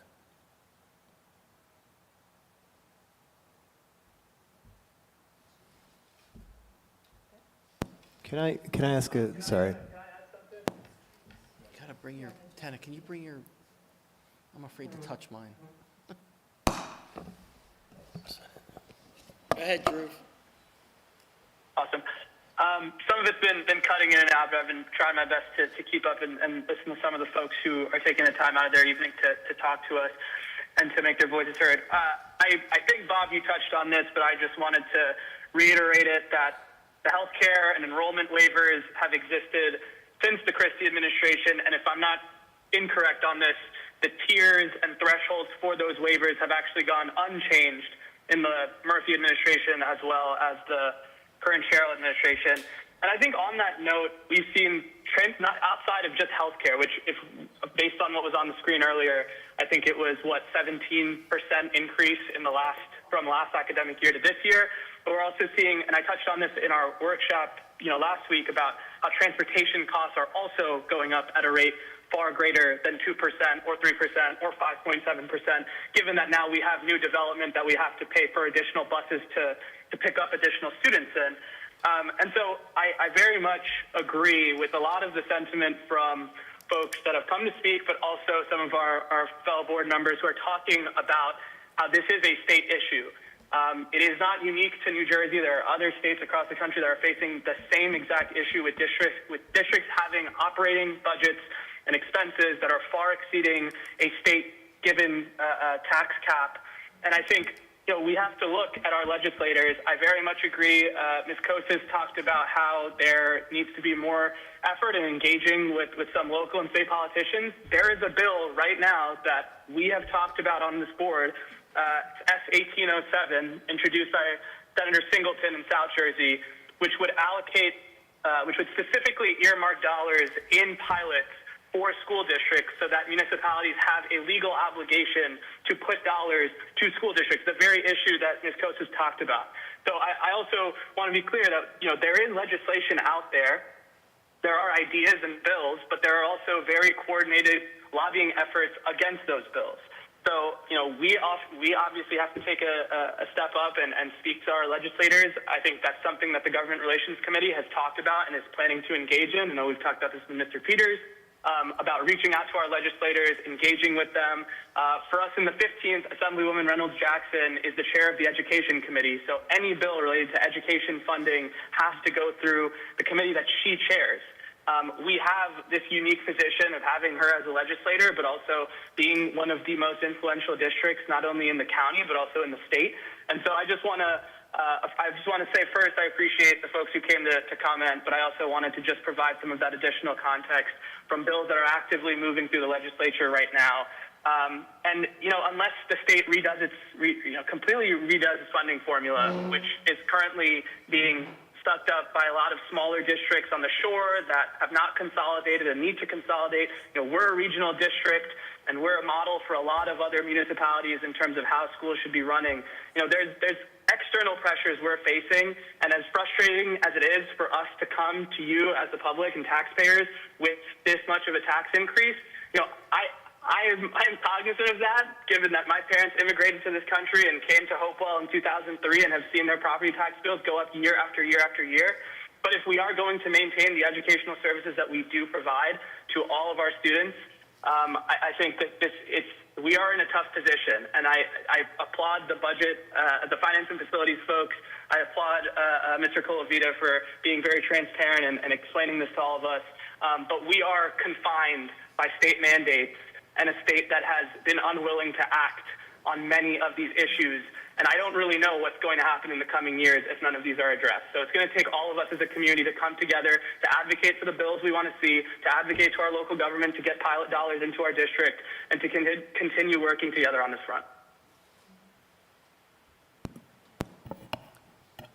Thank you. I'm sorry, go ahead. Yeah, sorry.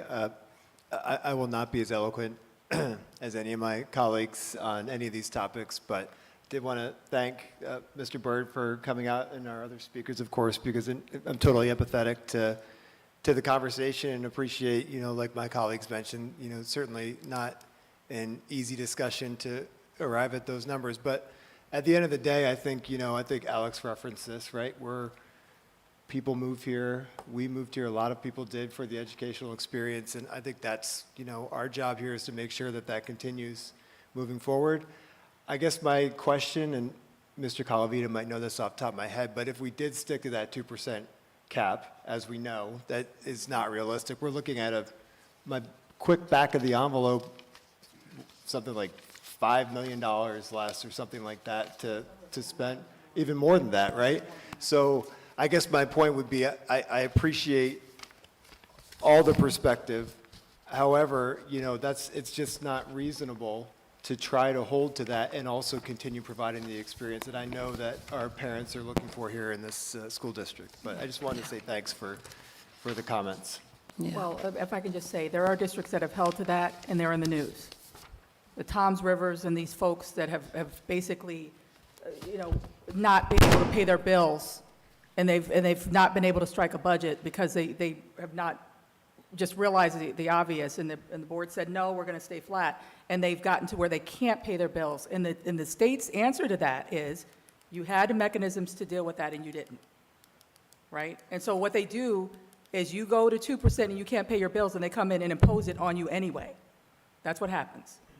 So that is the only mechanism. It's horrible, and it just causes instability in the district, and it takes away from our students, which is why folks are moving here and why, it's such a beautiful community that it is.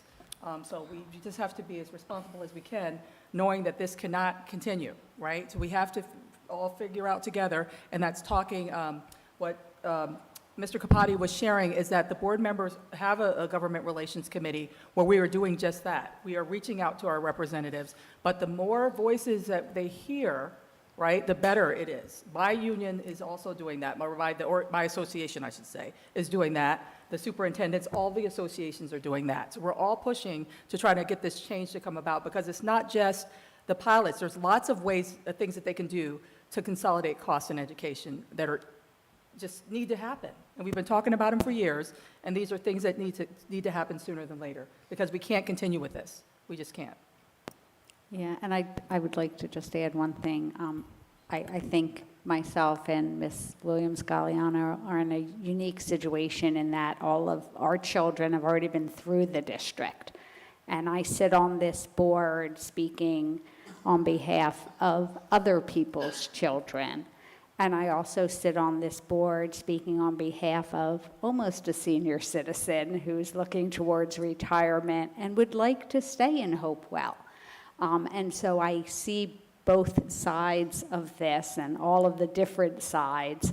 And I also know that if I let our school district fail when I do go to retire, and my children hopefully will inherit my estate, it won't be worth anything if I've let our school district fail, because no one will want to live in our beautiful Hopewell anymore. And so it is, I think, our duty not only to be protecting our current students, but the future students to Hopewell.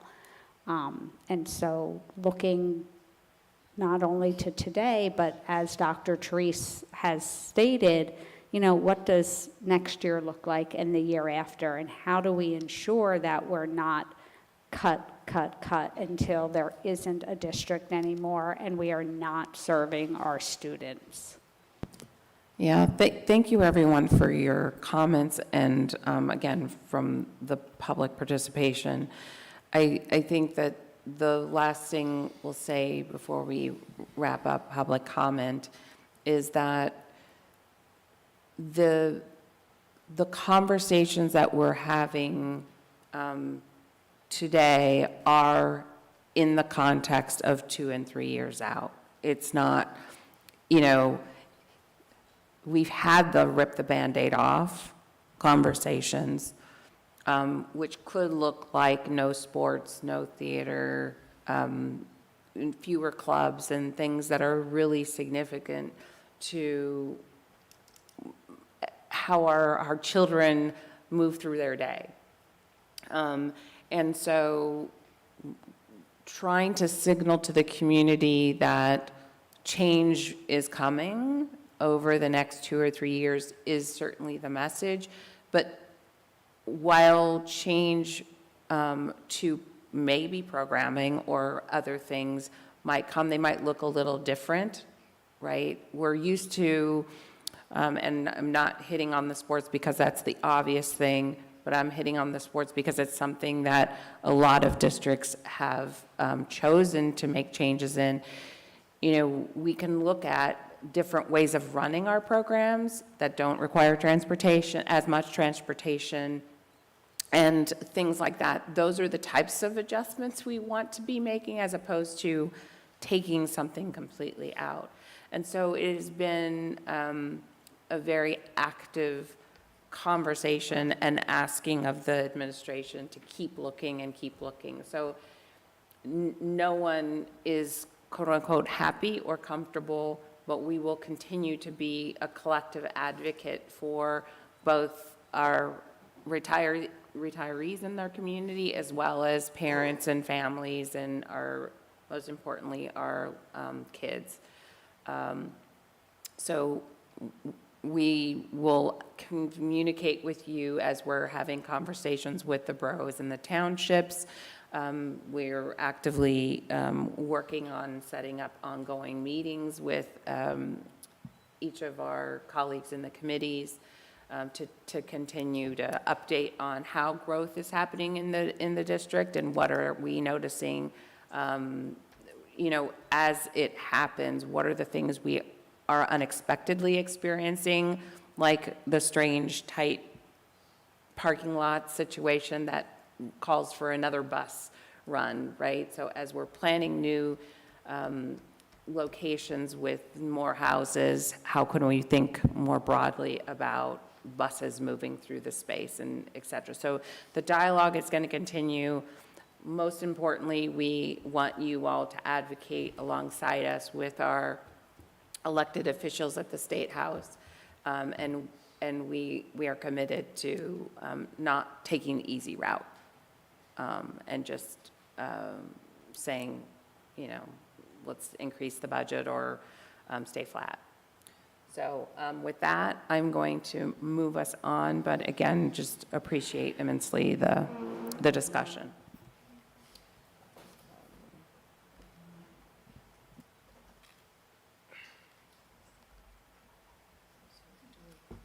Budget vote. Motion and a second. So have our mics are flaring. So with that, I would need a first and second to move the budget. Motion. Second. Roll call. Dr. Genovese. Yes. Mr. Kapadia. Yes. Dr. Lilliston. Yes. Mr. Peters. Yes. Dr. Resnick. Yes. Mr. Slotman. Aye. Dr. Stiliano. Yes. Ms. Cotter. Yes.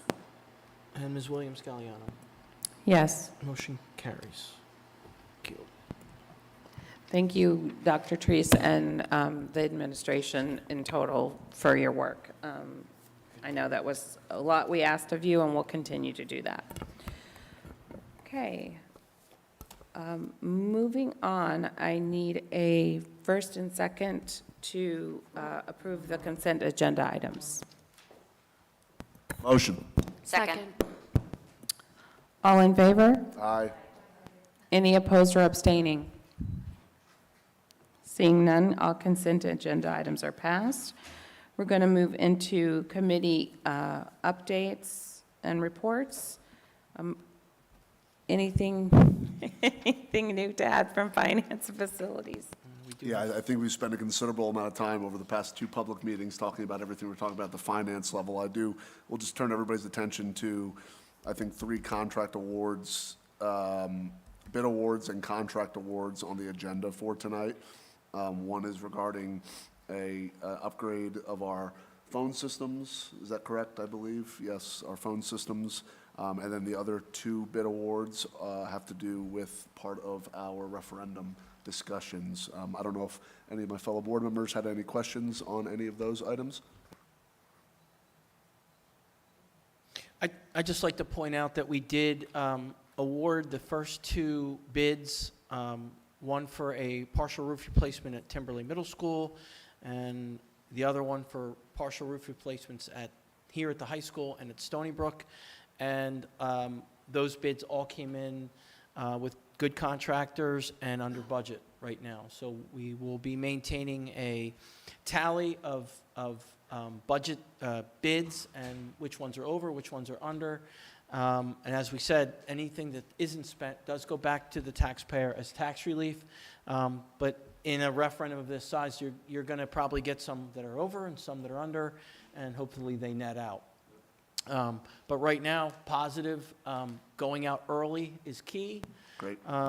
And we're in a good spot right now as we start this process. And we'll be keeping everybody through the Finance Facility Committee and then through our website, updates on everything we're doing, construction progress, all that kind of stuff as we move into this summer. The other award, just to point out, our phone system is ending support. There will be no more support on the current phone system. Our Director of Technology has recommended a cloud-based solution that will save money in the long term. We'll also, going forward, we'll be renegotiating our provider for regular phone calls, and that should further, because of this, be able to further reduce costs with that. So this is a positive. We will be discussing at the next Finance Facility meeting what Mr. Resnick referred to as disaster control, because because our phone service is internet-based. If we were to lose internet, we would lose communication. So we'll talk about that. Let me just quickly explain to folks, when you go to a cloud-based system like that, your internet connection becomes a single point of failure, because if the internet connection goes, your phone system goes, et cetera.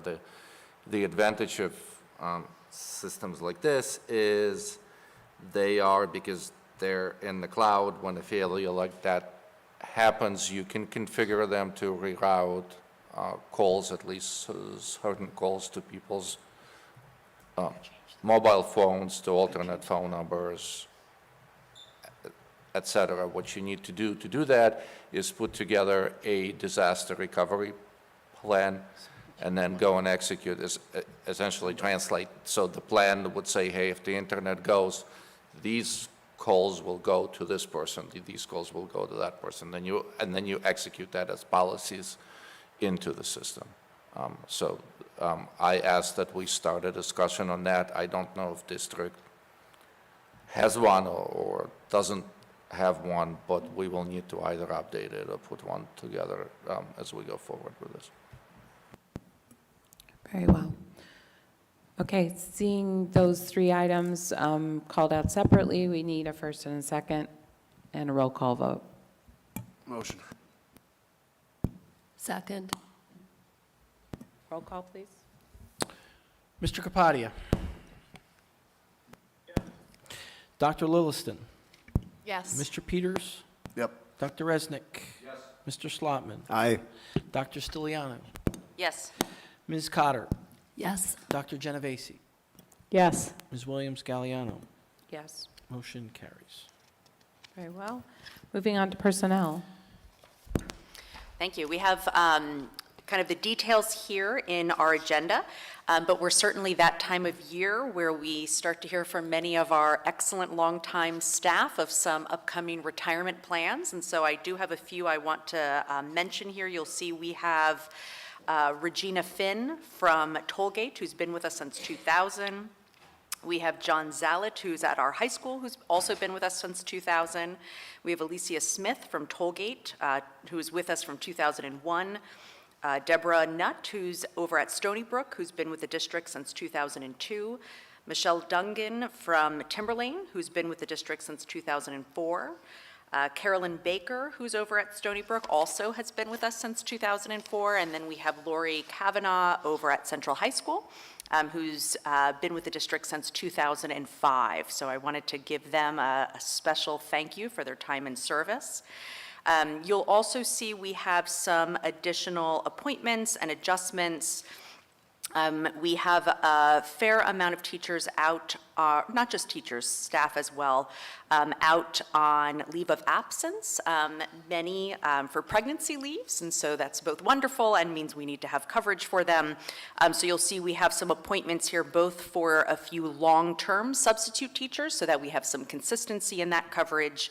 And you'll also see we have what's called an adjustment to salary for leave of absence coverage, and that's when we have a current staff or teacher that takes on one additional class to provide that coverage during a leave of absence. So you'll see those listed.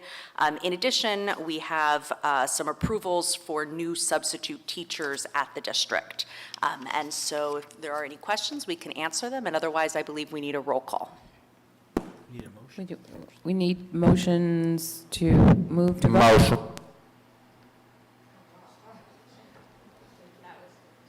A second. Okay. Dr. Lilliston. Yeah, roll call. Yes. Okay. Mr. Peters. Yes. Dr. Resnick. Yes. Mr. Slotman. Yes. Dr. Stiliano. Yes. Ms. Cotter. Yes. Dr. Genovese. Yes. Mr. Capadia. Yes. Ms. Williams-Galliano. Yes. Motion carries. Wonderful. Moving on to EdCom. Okay, so we met on March 16th, and we had Katie Bogner come from Montclair University to discuss our middle school participating in a survey that relates to substance abuse, bullying, mental health, and social media. This survey is administered once every 3 years, beginning in 1999, and it's supported by the Department of Mental Health and Addiction Services, which is endorsed by the NJDOA. There was a lot of conversation in the committee, so we left it that Dr. Treese was going to reach out to other neighboring districts, because if we do participate, we would receive a report to see where the trends were with our district in comparison to districts without the state. So Dr. Treese did reach out to the other superintendents in Mercer County, and nobody else is participating.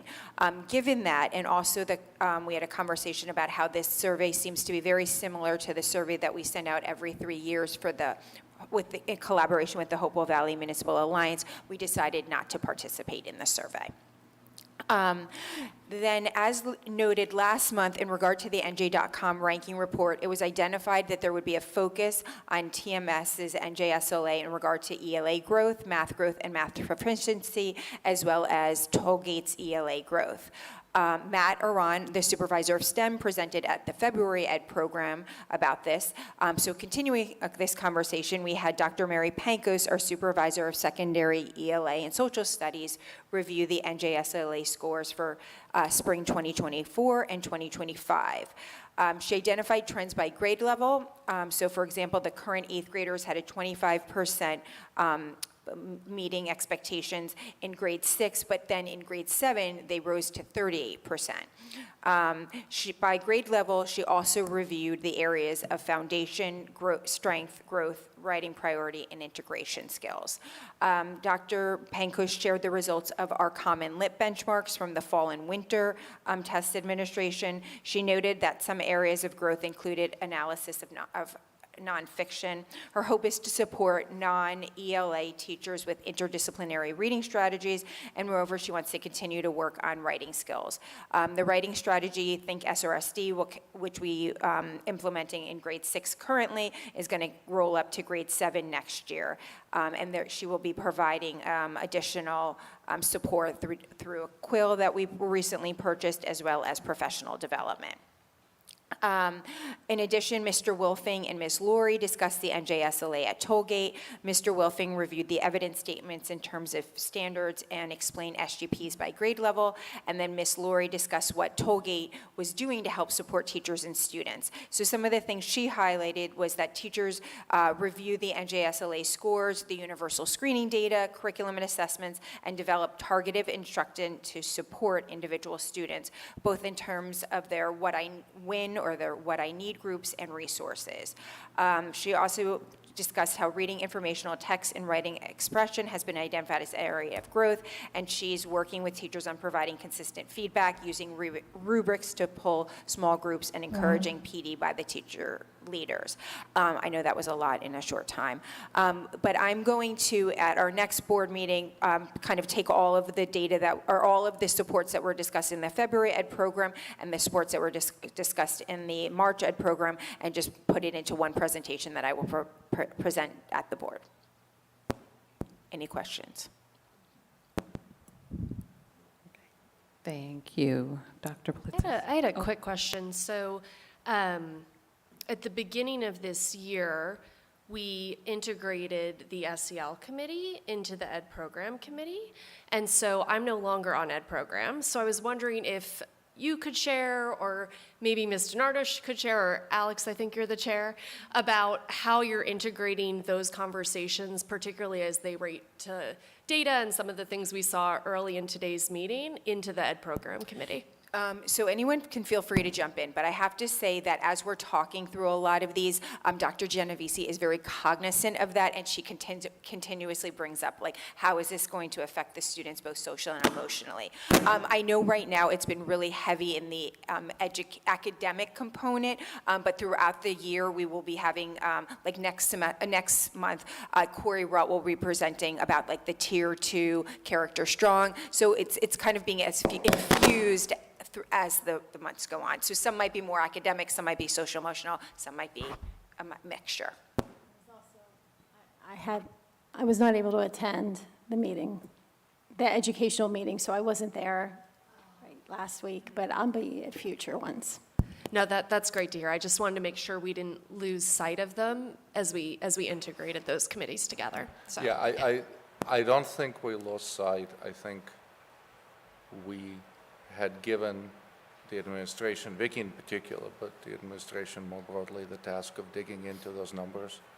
And I think we've spent the last couple of meeting cycles kind of getting readouts on those, and I think we're done with that part now, or at least I feel like I have a good understanding of what the causes of those numbers are. And it's probably worthwhile to kind of we didn't want to do it. Well, I wasn't there, but I watched the videos. But I agree with the decision to not bring it to this meeting just because we're dealing with the budget and a few other things.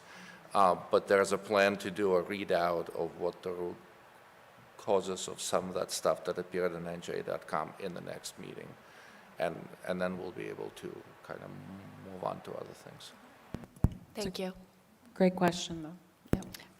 Just one shout out. I know I got my, LinkedIn parent portal account last week and signed in. And so for those of you who aren't familiar at the elementary school now, there's an account available for parents so that they can go in and see all of the assessments that their children is completing and how they're doing. And so that level of being transparent and sharing data with families is just wonderful, and wanted to thank you and acknowledge that.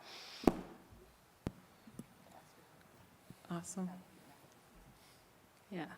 Okay. We are going to go ahead and move on to government and community relations. So Mr. Kapadia and Mr. Slotman. I believe Mr. Kapati is going to start us off, and we'll go from there. If you can hear us. I couldn't hear Mr. Slotman there. Are you giving the community relations side, or should I am deferring to you, my friend. So, He has deferred to you. Okay, great. Well, the Government Relations Committee met a few weeks ago. I have a couple quick updates to share regarding our outreach at the local, county, and state level. Firstly, I think this was discussed in last month's meeting, but I'll just share the update again. For county level outreach, we had been working with Mercer County Executive Dan Benson, as well as some neighboring school districts in Mercer County, to host a joint event for programming for our elementary school students. We were looking to do it at the end of this year, but due to scheduling conflicts and a lack of venue availability, we're pushing it to next academic year. So I wanted to share and confirm that update. For municipal and local outreach, we have continued moving forward on administering the survey for our high school students to investigate not only their civic engagement, but also just their general interest in the initiative of potentially lowering the voting age for school board elections to 16. We developed and finalized the survey. I had shared it after last board meeting. I had shared it with all board members. I'd gotten a good amount of feedback. It's been finalized. It's been sent to Dr. Treese and Principal Riley, who are hoping, I believe, to administer it after spring break. And lastly, for our state level advocacy, we have been, we're nearing the finalization of our state budget proposal for fiscal year 2027. We are currently asking the state for $75,000 for additional funding for mental health support, specifically to continue Hopewell's engagement and partnership with the Attitudes in Reverse mental health nonprofit, to continue funding the Air Dogs program that has been very successful and has really proven to be a statewide model in mental health services for our students and our staff as well. So we're looking to put that request in this week. The only thing I need is just one, from whoever in the administration would be best to send this over, just an invoice or, receipt-style itemized breakdown of the projected spending. Once I have that, we can move forward with submitting all of those materials to the 15th legislative district delegation and see where it goes from there. My only, I caution, as I did last year, the expectations for receiving this money, as Governor Sherrill a few weeks ago in her first budget address talked about, clamping down on some legislative add-ons. I think there will inevitably be some semblance of legislative add-ons this year. I just don't know how far our proposal will go. Happy to answer any questions on any of those fronts. Dr. Treese will provide you the cost information you're looking for. Anything else? Yeah, no, I would just, we talked about a couple other items. That we had a hasty meeting, I feel like, right after not last week's session, but the previous month's session. So we were still meeting back in February. We talked over a couple different other items. I just wanted to say on a personal note that we are very fortunate as a community to have Mr. Kapadia as a leader on these issues. The work that he has put into, not just last year, but this year, these projects has been unbelievable. And, just in general, we're very lucky to have him and very thankful for all of his work on those issues.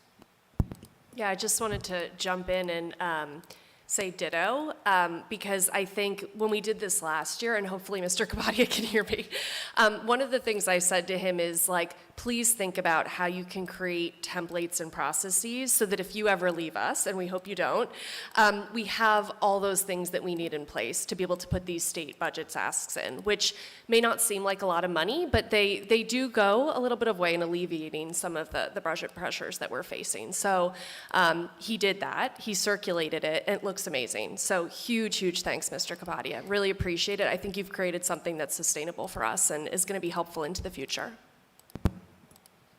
Awesome. I'm hearing bits and pieces of very kind things, so thank you so much. I do appreciate it. I've been very grateful to have Bob and Dr. Treese, as well as President Williams-Galliano, to be so supportive behind all these initiatives. And I hope the templates that can live on past my time on the board will be helpful. And it's been, I appreciate all the support. And as we continue to work through this and refine it more and more year after year, I think this can hopefully be something that provides the district some additional funding and some additional services. And I think it's especially pertinent when we have these conversations that we've had tonight. $125,000 last year, that's a significant portion, given that we're moving into, for the ADA accessible playground that we receive. That's when we're looking at our budget shortfall this year and looking at cuts.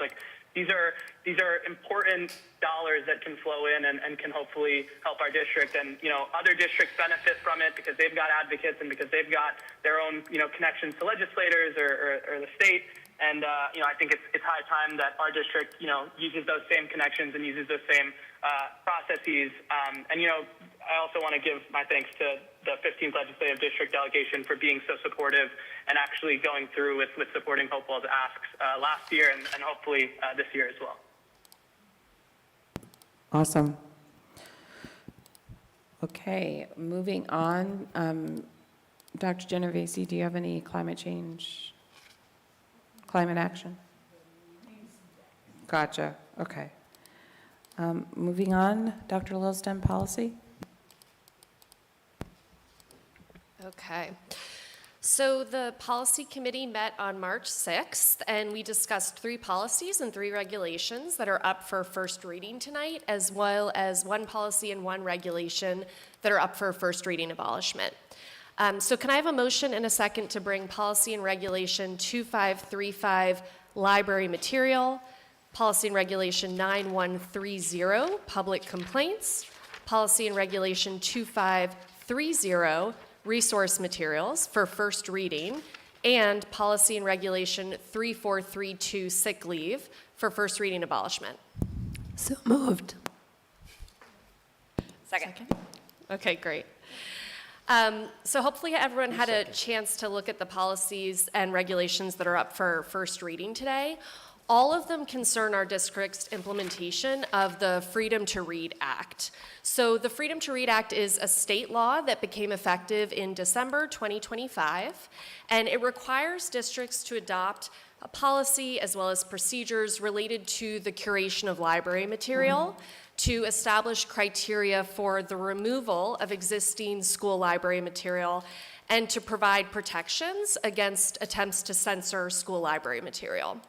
So in August 2025, the New Jersey Department of Education actually published guidance, which assists districts like ours in implementing the provisions of this act. So there's just a few things that I want to note about this act. So per the law, requests to remove material from school district libraries can only come from people who they call individuals with vested interest. So these are defined as either students, parents and caregivers, or district teaching staff. So what that means is that a community member or somebody from outside of the community who has no specific or direct connection to the school can't make such a request. Requests to limit or remove library material must be made through a formal process that includes filling out a form and then filing it with the school principal. The request then has to be evaluated by a multidisciplinary committee that includes different school staff, a parent of a current student, a board member, and when appropriate, a student. That committee is then charged with reviewing the complaint and making a recommendation to the Board of Education as to whether we should keep the material as is, remove it, or limit access to it. The Board of Education is then going to make a final decision and post it publicly on the board's webpage. So policy and regulation 2535, library material, that's a new policy and regulation. These have been developed directly in response to the provisions of the Freedom to Read Act and the corresponding DOE guidance. So this includes that process that I described for reviewing and removing current library material, as well as some other general provisions of the Act and the guidance as well. So the next 4 policies and regulations that you see here are ones that we are recommending revisions to. So they're existing policies and regulations, but we're recommending revisions in order to more smoothly integrate this new law into our district policy. So public complaints 9130 addresses the process by which the district and the board hears and settles complaints from the public broadly. This policy was last revised in March 2020, and the regulation was revised in October 2013. So what we've done here is that we've revised to remove any reference to library material as defined in the Freedom to Read Act, because those specific materials are now covered under 2535. We've also revised it a little bit to just better align with 2535 where appropriate. So there's a section E you might have seen which specifically addresses complaints regarding textbooks, about instructional supplies and resource materials, and we edited some of the language there for alignment. And then we also have policy and regulation 2530, which provide guidance for the selection and maintenance of resource materials. So these include things like reference materials, books, map, and audio content. So prior to the passage of this act, this also included library materials, but basically we've taken that out of that policy and regulation so that it now sits in the new one. And this policy and regulation were last revised in 2009. So I'm going to stop there and see if my policy committee colleagues, Mr. Kapadia, if he's still there, or Ms. Cotter, have anything to add. Okay, anybody have any questions or comments? Dr. Genovese, yeah. Yeah, so a couple of different things. On the Regulation 9130 public complaints, there are parts of it that have time limits on it. So I like that. But at the top level, there isn't one for the teachers to respond. So I'd like to see us put in one for that. Okay. And then on the fourth level, for one, it says that if the complaint's not resolved, they have within 3 working days of the receipt to request. I don't think that's enough for a working parent. Okay. So I'd like to see that increased. If it was me, I could miss that email and miss the window. So that was sort of minor housekeeping for that one. Okay. Got it. On the resource materials one, I noticed at the end we have words around like when materials get old or other sort of appropriate things. And I think for us, this is a great, so it's under, I guess, C, there's like a list of things, quality, durability. I'd like to see within this that we are changing out all of the PDFs that are pictures that a lot of our teachers are using that are inaccessible to our children who need readers. So when you have a picture of a PDF and not an actual PDF, your computer cannot read it to you. It's not accessible. And it is very frustrating for students to then have to go beg the teacher for additional copies or find it on their own. And I think this is a great policy that we might be able to address that. That our additional resources are accessible to everyone. Okay. Thank you. Anybody else have any comments or questions about these policies or regulations? I had a question, it's not about the policies. Would it be possible in like 2 minutes or less to explain what this law is that's driving the... Yeah. Do you want to go or do you want me to? So quickly, this was passed to keep folks from sort of, challenging books and taking them out of libraries without a process. So it's not just something that public schools are adopting, but I sit on the boards of the Pennington and the Hopewell Borough Libraries. They also are adopting it. State libraries are adopting it. It's just to make sure that if someone challenges a book or decides that they want us to consider taking it out of our curriculum or out of our book stacks, there's a process to go through that. And timeline. And a timeline. Okay, thank you. Okay. Any other questions or comments about that one? Okay. I was just gonna add a little bit of context for Dr. Resnick as to what this bill specifically addresses.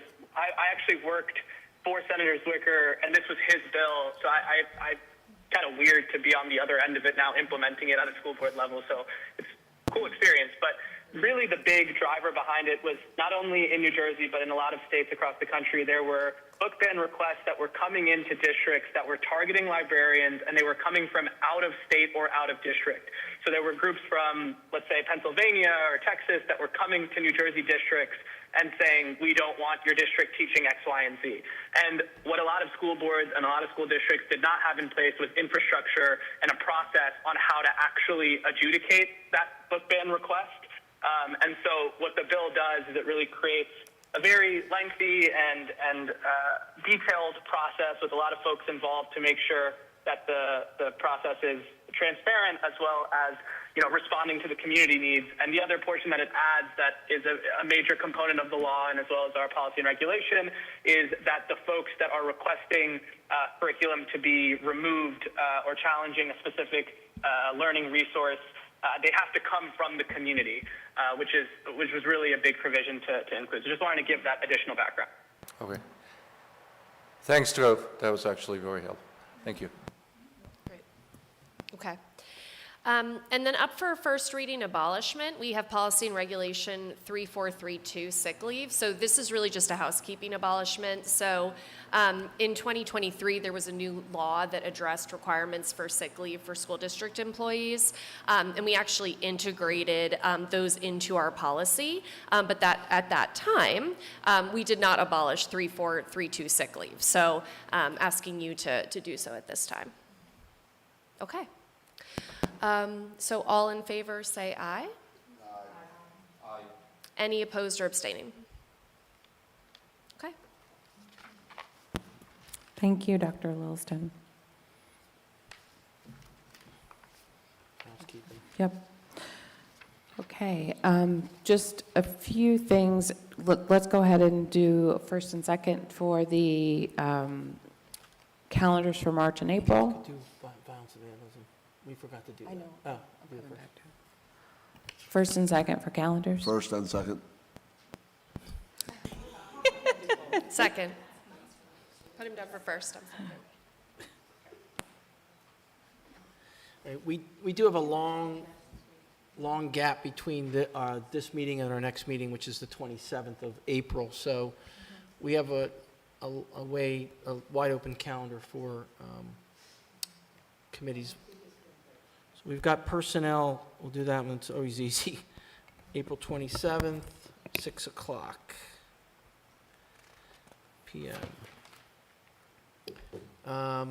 Finance, I was thinking around, you guys tell me, but I was thinking maybe around the 13th. You guys have, check your schedules. That's for me. 8 o'clock? Yep, 13th. My only question with 8 o'clock meetings is if I wind up on the West Coast, Yeah, that's super early.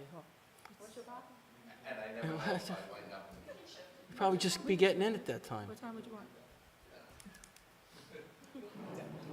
I mean, do you want to check your calendar? We can circle back? No, it depends on his time. And then if he needs to move it, we'll move it to a later Yeah. time. We could do it in the evening. Okay. Okay. I was, for EdCom, I was thinking maybe the week of April 20th, just because it's like closer to the board meeting. I know everyone likes the 8 a.m. time slot. Any of those days would be fine for everyone. Any of those days are fine for me at this point. Again, the only thing is, I've had bad luck with the last two FM meetings. With the West Coast. So maybe we put something on, and then we could change it. Well, I should say any day except for Thursday. Okay, so Jackie can't do Tuesday, and then Alex, you can't do Thursday. John and Anita? What? I'm looking like the week of the 20th. So you're looking at the Monday, the Like 20th, maybe or Monday Wednesday. the 20th or Wednesday the 22nd?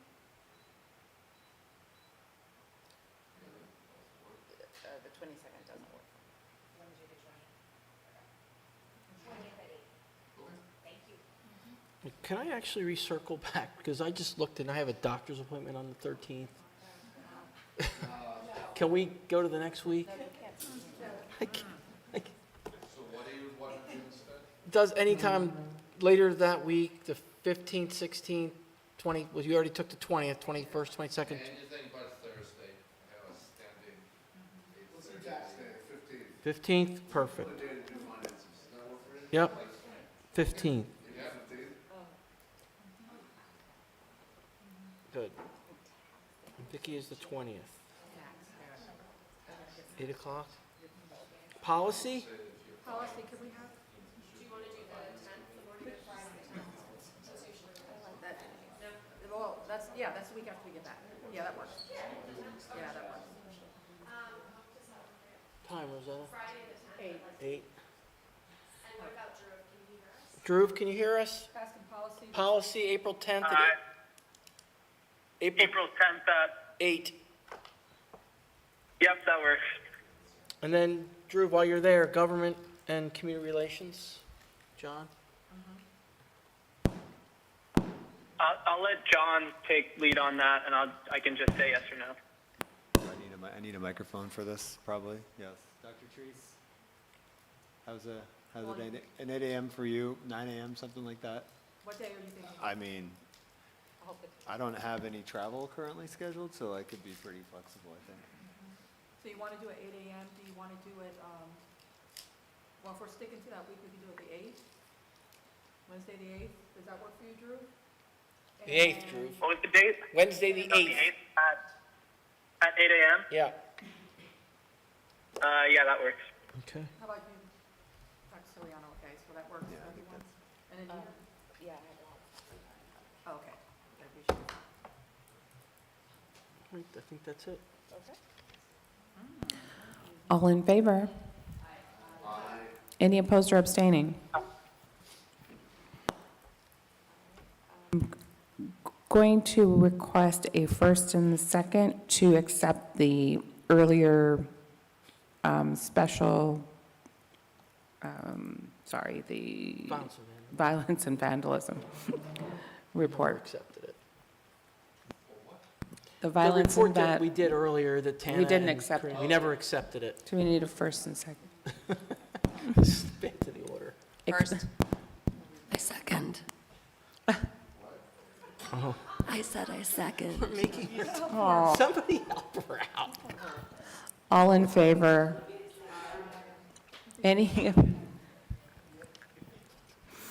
Anyone abstaining or, okay. We've lost them. It Yes, does they're pass. giddy now.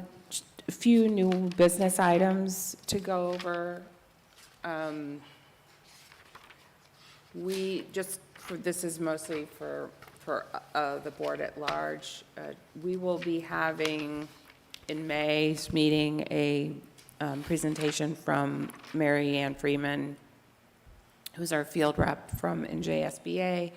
She's going to do an update on our self-eval.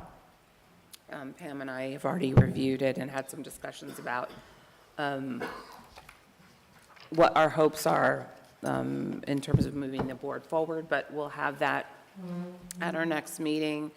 Our proposal coming out of that is to have an ad hoc committee to implement some of the recommendations in, but overall largely positive. And Pam and I were noting, we've had a season of change with folks leaving and coming on the board. So it is, in a perfect time to think newly about some of the things that we do and set actual goals, which we haven't done in quite a season. So that will come after our May meeting. And then I think that's it. I'll ask Dr. Williston, anything you want to add? Okay. All righty. Any other new business items? I have one more new business item. So Ms. Cotter and Dr. Styliano and I had the opportunity to attend the Hopewell Township Youth Advisory Board meeting in February. And it was fantastic to meet with that advisory board full of really talented students, one of whom is here with us tonight. So thank you, Emil, for coming. And they shared with us results from a survey that they had done looking at mental health and wellness within the high school. They sent a survey out to students. They asked them questions about their mental wellness. They asked them questions about sort of sources of stressors, and they also asked questions specifically related to homework and the amount of homework that students are doing. So coming out of this survey, they wanted to propose an intervention within the high school and potentially within the district, which would be implementing more Hopewell nights out. So for those who are unfamiliar with these, they are nights without homework where students can engage in wellness activities or maybe community service activities or something else that allows them to sort of relax and de-stress. And so we saw this presentation. Ms. Riley was in the room with us, which was fantastic, because that's not really within the jurisdiction of the board specifically, because really our jurisdiction is passing policy and budget. The next steps there were for them to coordinate with Ms. Riley to bring this in front of other principals and administrators and to discuss sort of the logistics of what this would look like. Once that's resolved and they have some clear next steps there, we've invited them to come to the Board of Education meeting and to give us an update. So very excited for you all to see that. I don't know, Hope or Amanda, if you have anything to add.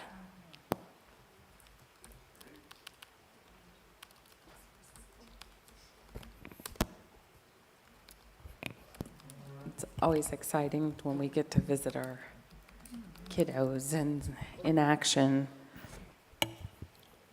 All right, moving on. Right.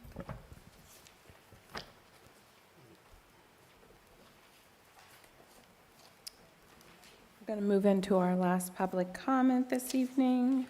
And just a reminder, members of the public are invited to address the Board of Education on any matter for a maximum of 3 minutes during this portion of the meeting. You're asked to state your name, address, and municipality. In response to your comments, the Board of Ed may respond or direct the superintendent to do so. The board may also opt to take the matter up at a future meeting so that the matter is researched by the district administration. With that, public comments are now open.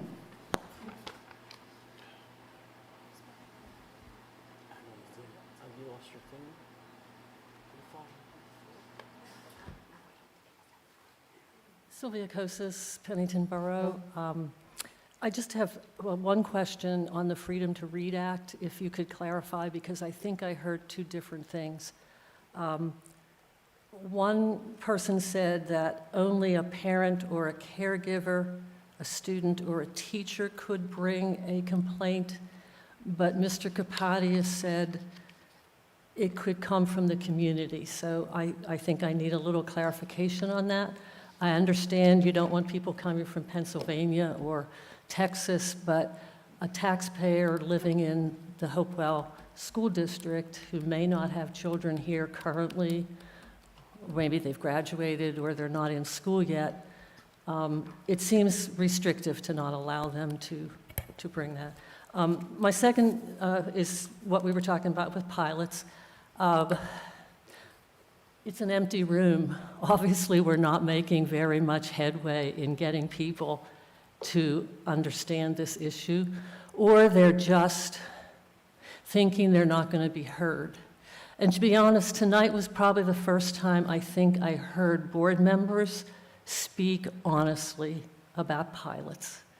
And I thank you for that. So I have a suggestion.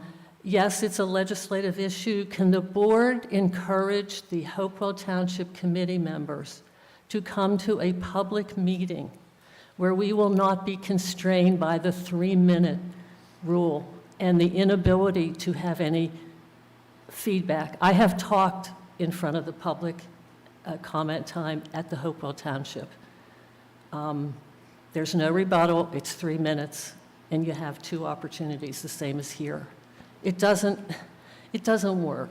Can you have Verlena Reynolds and all our other representatives come for some type of a community open roundtable? We need to get this out in the open. Seth, you're here. Mercer Me can help. PTOs can help. everybody can help. We all have to make this a community initiative, and I just am asking you to please do that. Thank you.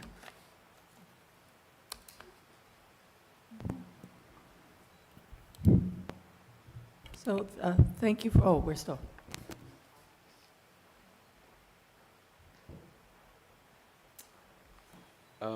I just had one quick thing to say. First of all, thank you to the three members of the board. Can who you had provide came. your name and municipality? Emil Backus, Hopewell Borough. So I just wanted to thank the people who, or the three board members who did show up to our meeting in late February. I think that was a great first step for us in learning what we need to do next, and having you guys as well as Ms. Riley there to kind of hear what we've been doing throughout the years was really solid. I had one question just for clarification about the library materials as well.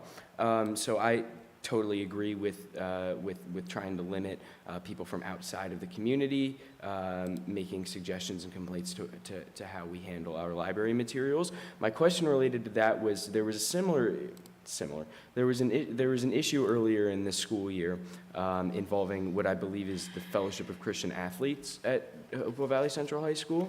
From what I'm aware, that complaint was made by somebody outside of the community. And so what's the difference between a complaint like that and a complaint like library materials?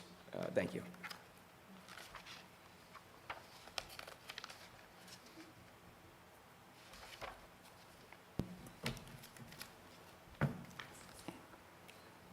Any other public comment? Okay, seeing none.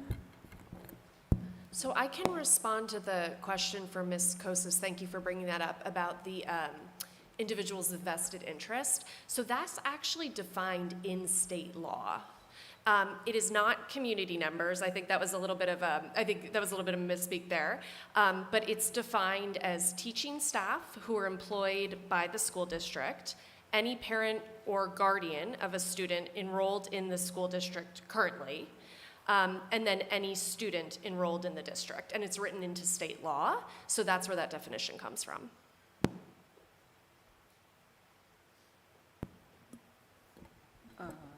I'll respond to the other one. So in terms of the Fellowship of Christian Athletes, I received a threat of a lawsuit from the Freedom for Religion organization, who has deep lawyer pockets, and they were challenging the way we were instituting the club here, which says that we cannot have outside people run a religious club of any sort. They can exist within a school, a public school. However, they need to be run by the students, and the adult staff member who's there is just there to ensure that everyone's safe and they leave and they get home to their parents.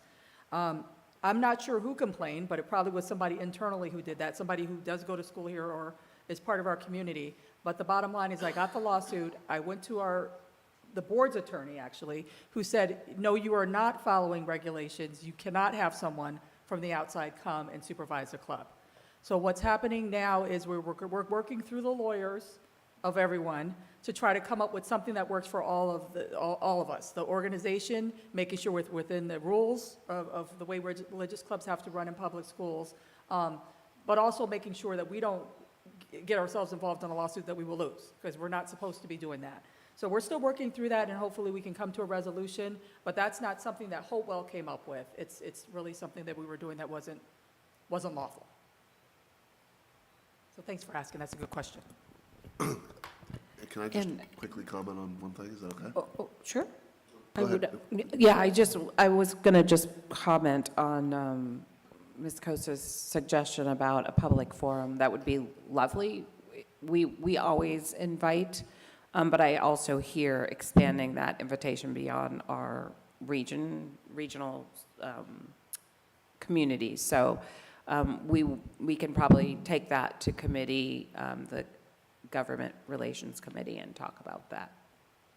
Yeah, I'll just go one step further, and I'll just say as an elected official here that I would encourage getting every other mayor from all the towns and all the public officials into an open forum and having a discussion about it, even if it is at a local level. And I would hope that, Seth, you put that in Mercer Me if you'd like to, that I'm publicly encouraging us to do it, because I think it's necessary and needed. But I'll get off my soapbox now.